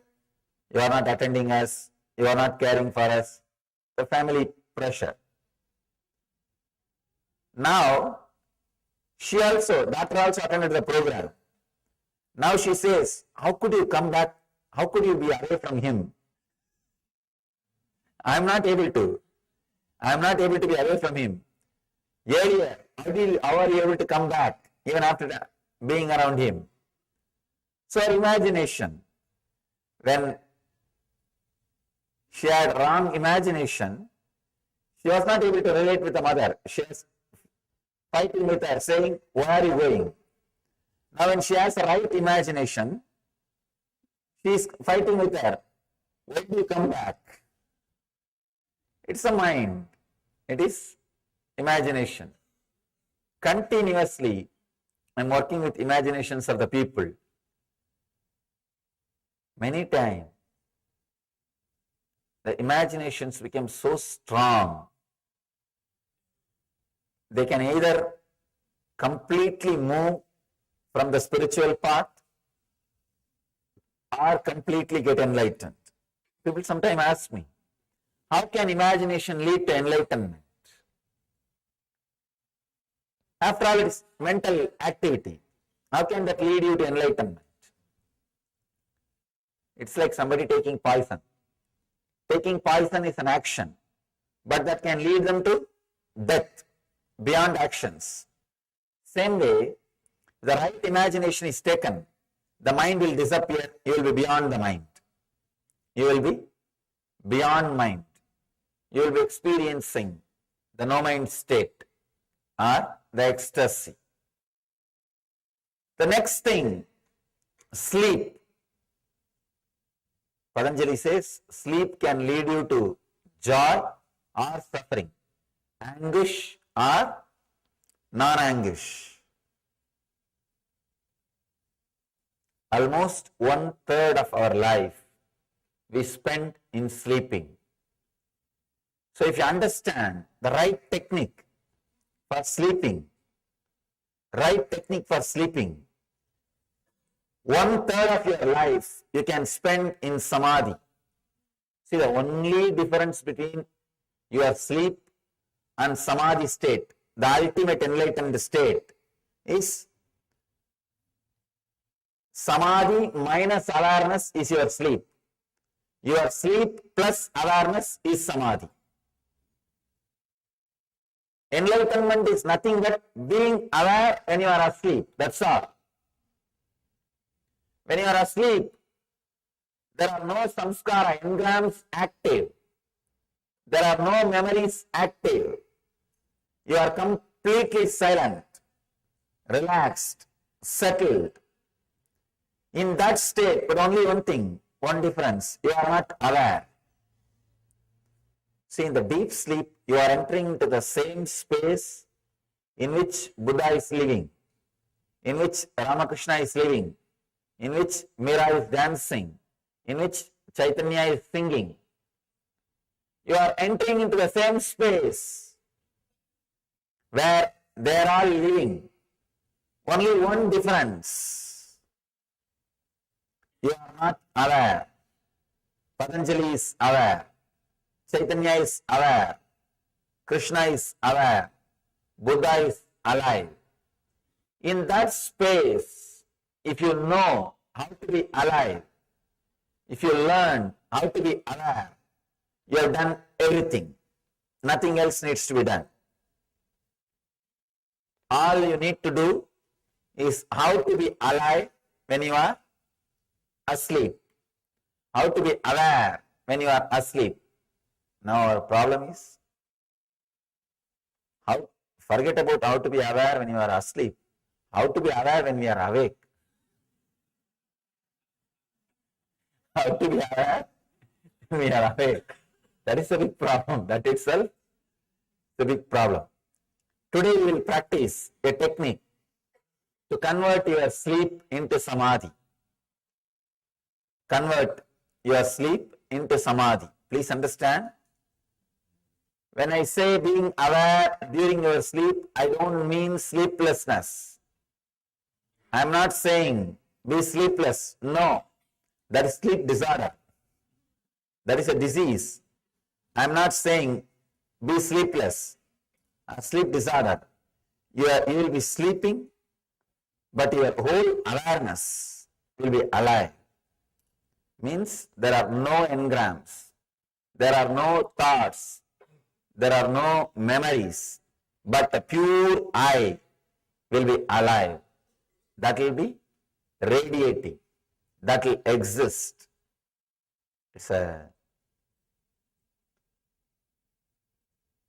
There is a very powerful technique called Yoga Nidra.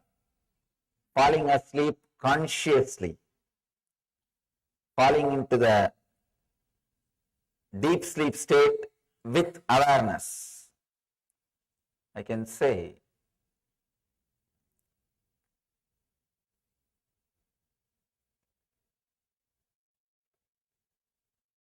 if you can drop into that state with awareness and come back, suddenly your whole system will be new.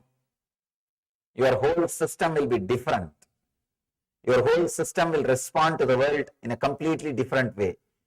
If you fall asleep, if you sleep very deeply, if you have a good sleep and come out, your system will be fresh. It will respond to the world in a very different way.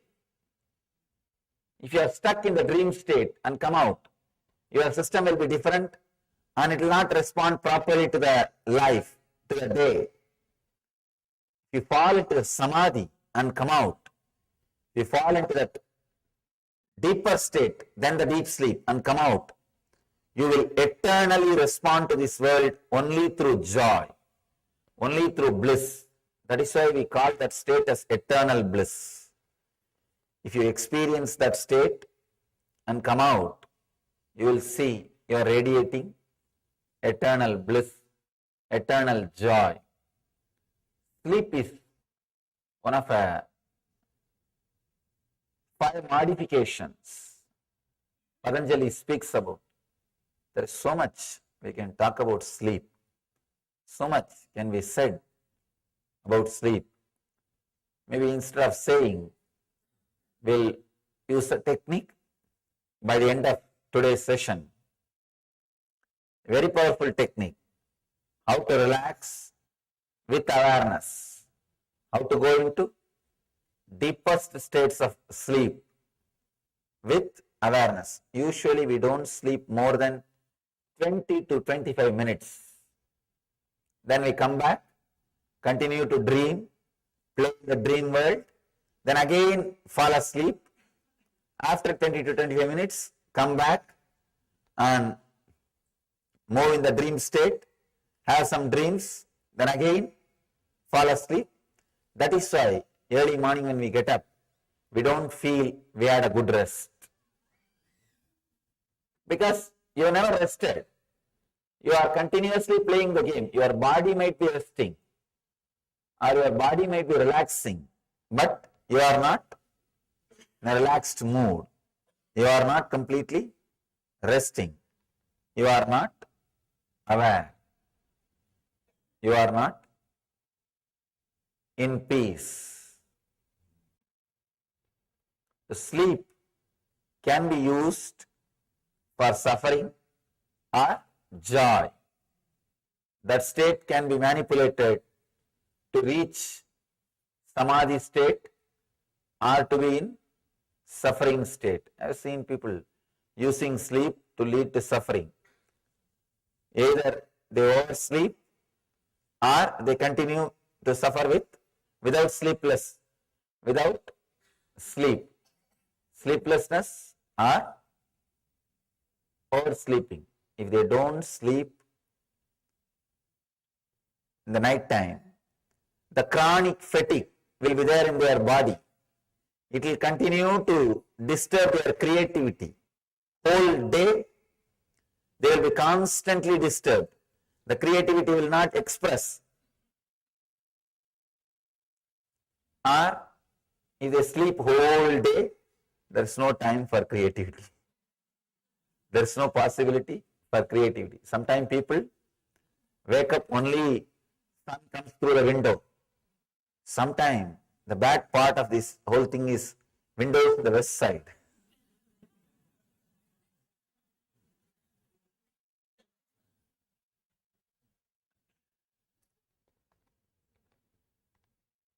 Tired of taking rest. Human being is the only animal who are tired of taking rest. Any other animal, morning if you wake up, you will be fresh, jump, act very alive. Human being is the only animal, when he wakes up in the morning, just rolls and pulls the blanket. Especially that early morning sleep with the blanket will be tired of taking rest. Sleep is the 4th item, Patanjali says, which can lead us to either suffering or joy. The 5th item is memory. It's a very powerful thing. Please understand. Memory is what I call pain body. here with the right knowledge. Only with your action, connection with it can create suffering or joy. With the wrong knowledge, only your response can create joy or pain. With imagination, only your supporting to imagination, only that can create joy or pain. With the sleep, your support to your sleep, your thought also. If it is done, only then you will have joy or pain. But with memory, you don't need to do anything. They are independent. Suddenly they will come up, they will occupy the whole inner space, put you in suffering. For no reason. You can't say, why did you come? They are uninvited guests. Memory is uninvited guest. Suddenly you will come and create so much of joy in your inner space and fill you with ecstasy. You can't ask, how did you come? Why did you come? Who invited you? No. Suddenly some memories will raise. You know you are in joy. You are in ecstasy. Why that memory came? Why so strongly it came? You can neither question nor understand. Suddenly you know the memory of Master is inside you. For last 10 minutes you are in ecstasy. You are in joy. Just soaked in his memory. Being in his presence. You can't say, why did this memory came? You can't ask your mind how this memory came. Same way, suddenly, memories which you don't want to cherish, some suffering will raise. You can't even ask, why did it come? And your whole day is gone. Your whole day is gone. Just one wrong memory, one wrong awakening. Your whole day will be in depression, low mood. Memory is such a powerful thing. It can come up by itself and put you in joy or suffering, put you in anguish or peace, put you in bliss or suffering. It can lead you to anything on its own, by its own right. It doesn't need cooperation from your side. Right knowledge, wrong knowledge, imagination and sleep needs cooperation from your body and mind. All the other four things, your body and mind needs to cooperate. But with imagination, with memory, you don't need to cooperate at all. It will just erupt and you don't know why it is there.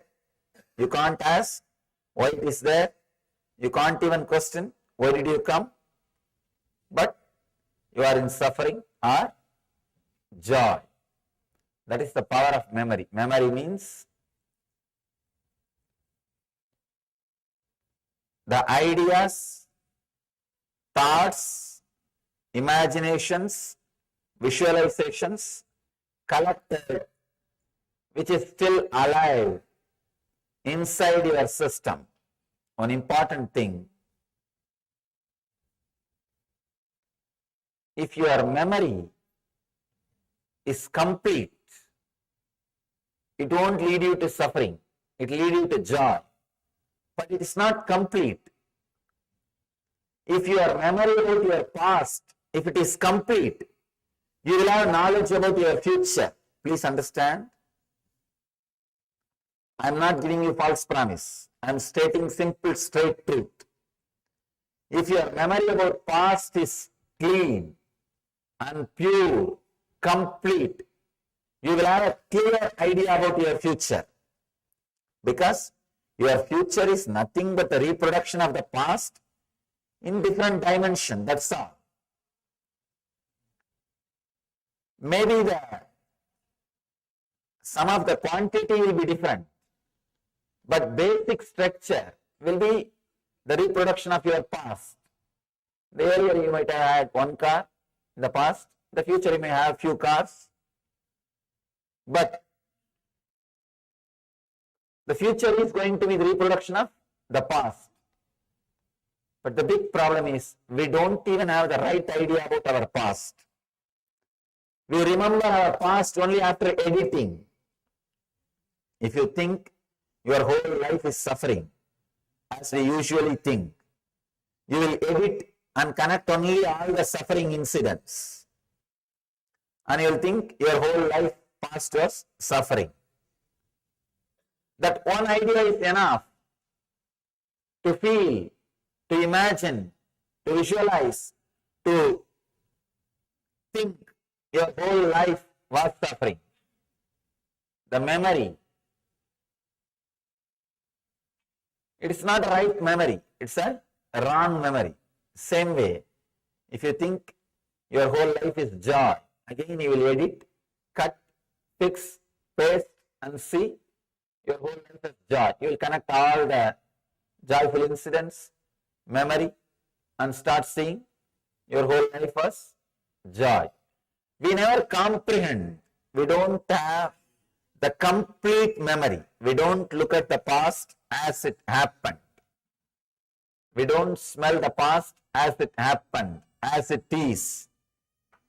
If you have a simple, straight idea about the memory, past, a simple, straight, clear idea, you will have a simple, straight, clear idea about the future. Your miscomprehension, your wrong idea about the past is responsible for the wrong idea about the future. If you think you are not able to plan your future, be very clear, you don't have a vision about your past. Any incident happened in the past adds some juice to your being, understanding to your being, awareness to your being, knowledge to your being, experience to your being. So if you are aware of all those memories, that knowledge, that essence which is added to your being will continue to guide you in the future.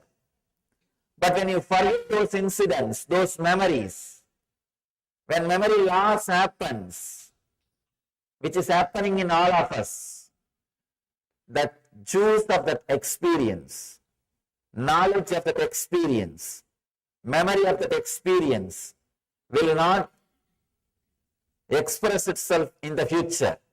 So confusion. Understand, right knowledge, wrong knowledge, imagination, sleep and memory. These are the 5 modifications leads you to suffering or anguish. Suffering or anguish. So realize all these 5 can be either used or abused.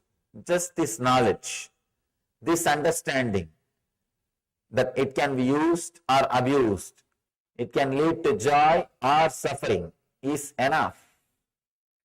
That is enough. You will start using them rightly.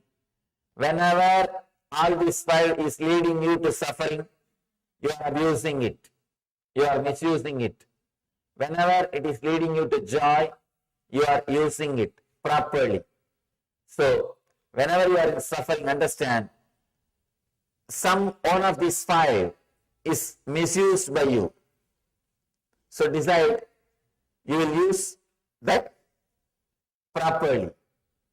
Whenever you are in joy, understand these 5, any one or all the 5 are used by you rightly.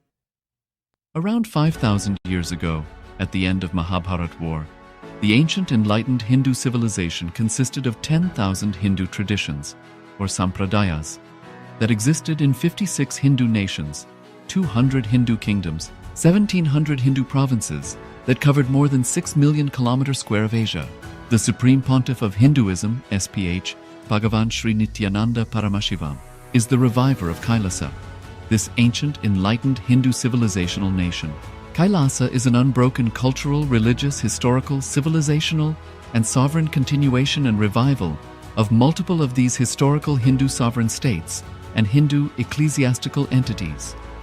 The unbroken continuity of these ancient Hindu nations through KAILASA results in the legal recognition of KAILASA as per the international customary law, particularly the doctrine of continuity.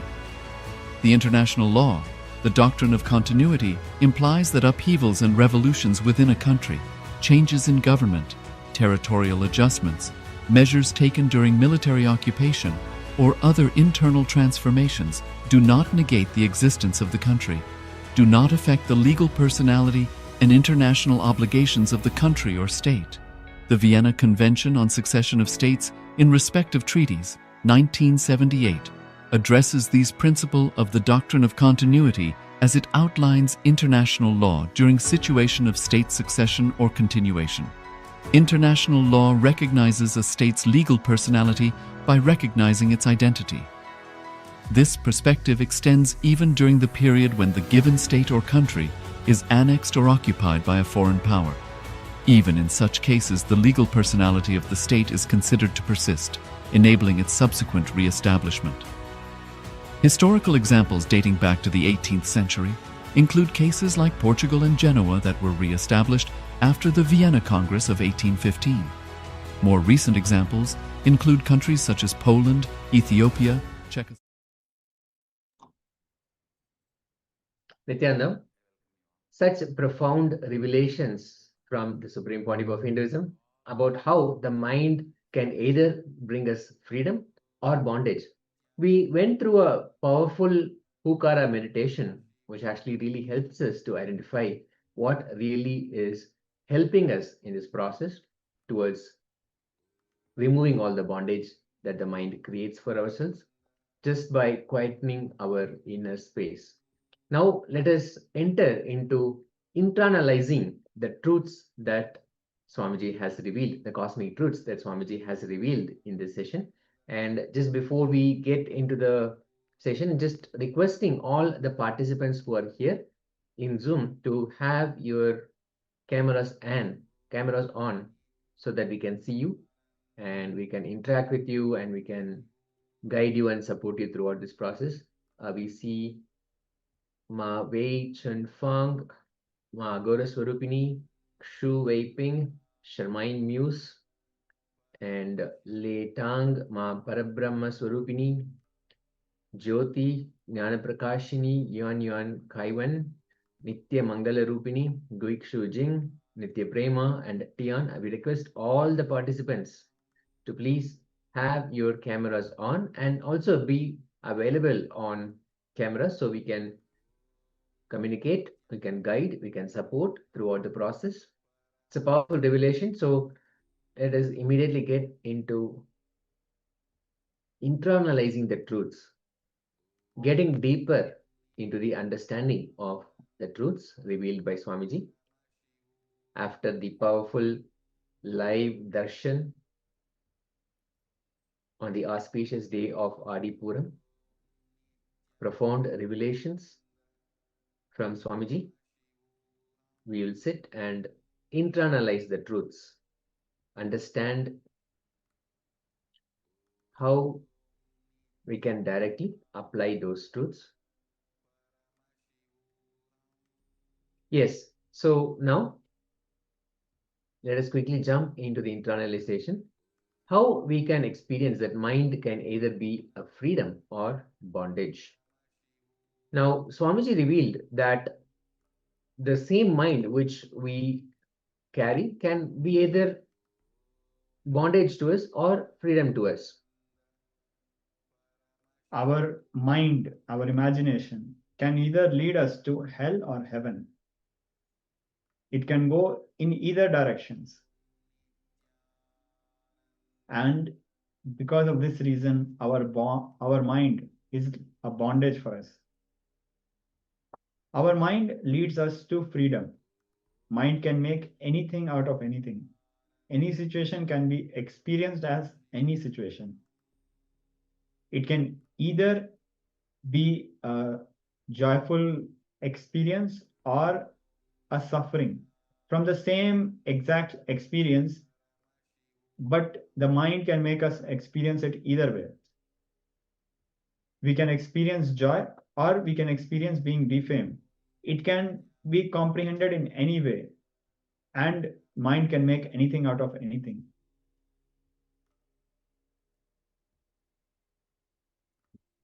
For And example, like yes, and Swamiji gave a beautiful example of how these truths have to be received directly from an enlightened being, an incarnation, because only then we will know where the comma or all the punctuation is set. And he gave this wonderful example of the sentence, God is nowhere. And anybody can say that, but to put the comma next to the W, you really need an enlightened being. Then the whole sentence becomes God is now here. So that's the difference between hearing these truths. Because again, the mind can put us either in bondage or it can set us free. Mind actually, by existence, it actually is bondage, but it is our gateway to freedom. Only through the mind we can actually achieve that freedom as well from the mind. So this is a powerful revelation from the Supreme Pontiff of Hinduism. So let us see how we have trained ourselves, how we have always seen a certain happening or a experience or person or people or a place as either a joy or a sorrow, a bondage or a freedom. How we have always experienced it in a certain way, and how it's just the mind showing us the experience or giving us that experience, and how the actual happening is not the source, but actually our mind is. So let us sit. Let us pick up a pen and a notepad. Now, let us analyze 5 situations in our lives where simply imagination caused us suffering. Let us remember 5 situations. Let us analyze them and see how there were situations in our lives where just imagination has brought us suffering.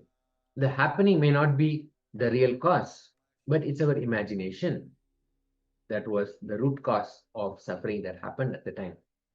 Now, as an example, you may have simply imagined that something like a big accident or something really bad happened to somebody you love.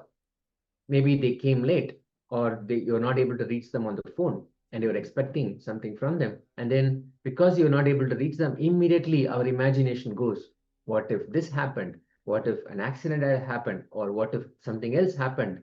Our imagination really plays with us. And then for the moment, for a certain good period of time, we go into that suffering until, of course, the person you hear from them, or you actually see them, or they show up.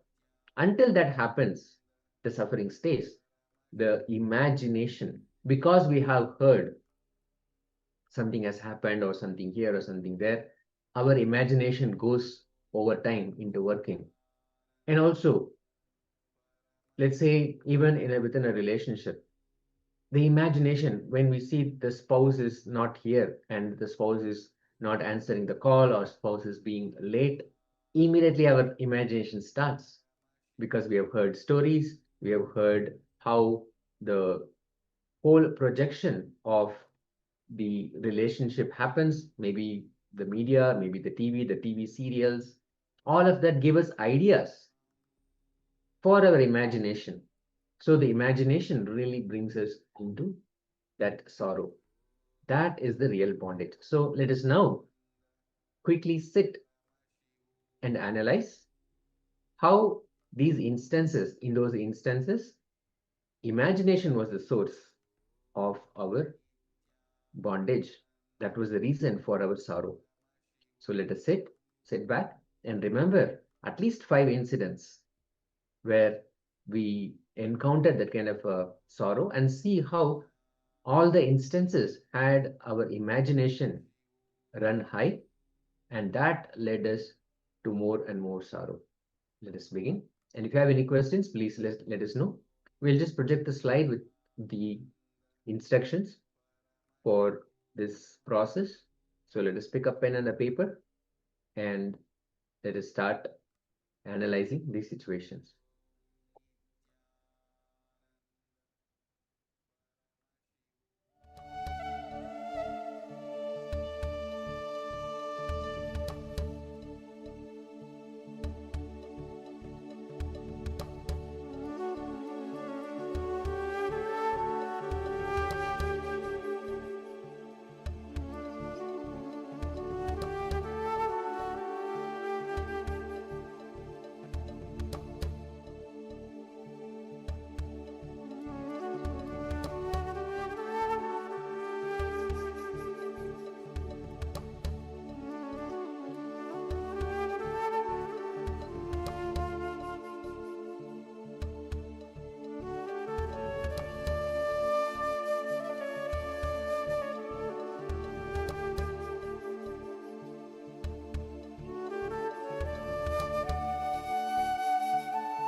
Yes.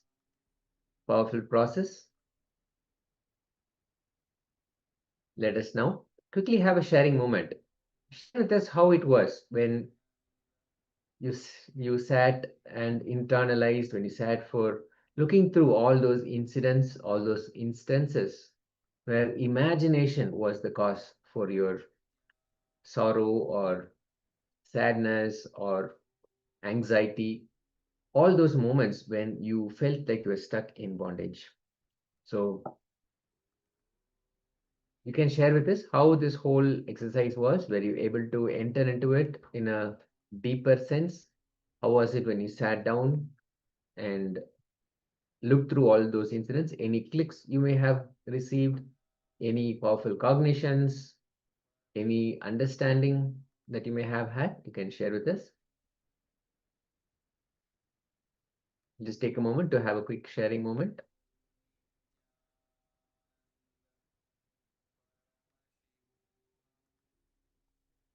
So we request all the participants to look back in your life and see how many times our mind has played a kind of delusion for us, where we have misinterpreted a situation, and the same situation we would have had a very different response to it.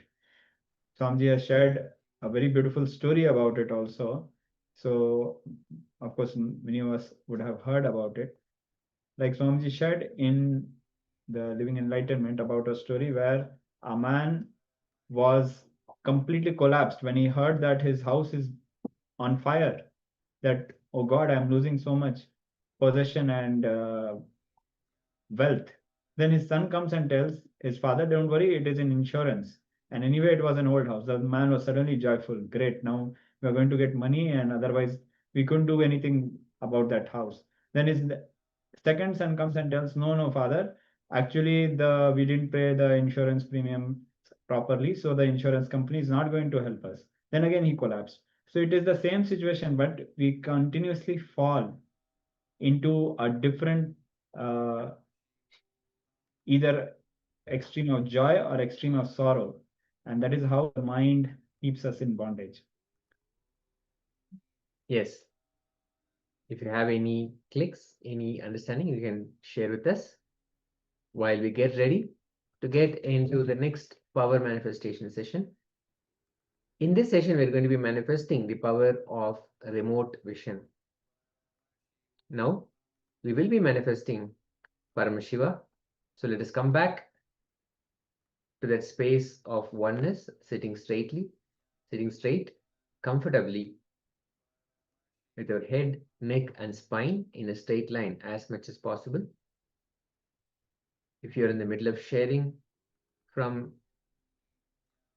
the process, please complete, please finish that process, and let us become ready and available for the manifestation. Let us sit comfortably. Remember your moment with Swamiji, your deep connection.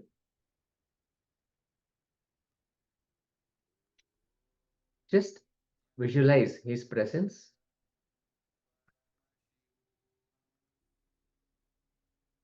Allowing his presence to completely fill your inner space.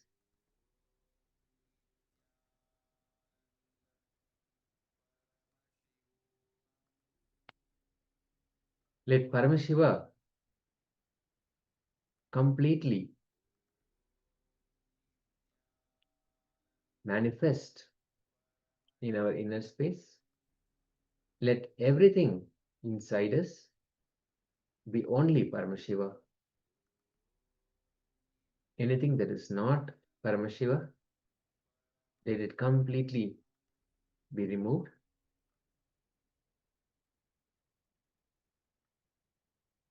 The Acharyas will be projecting an image, but not on the screen. They'll have an image in front of them.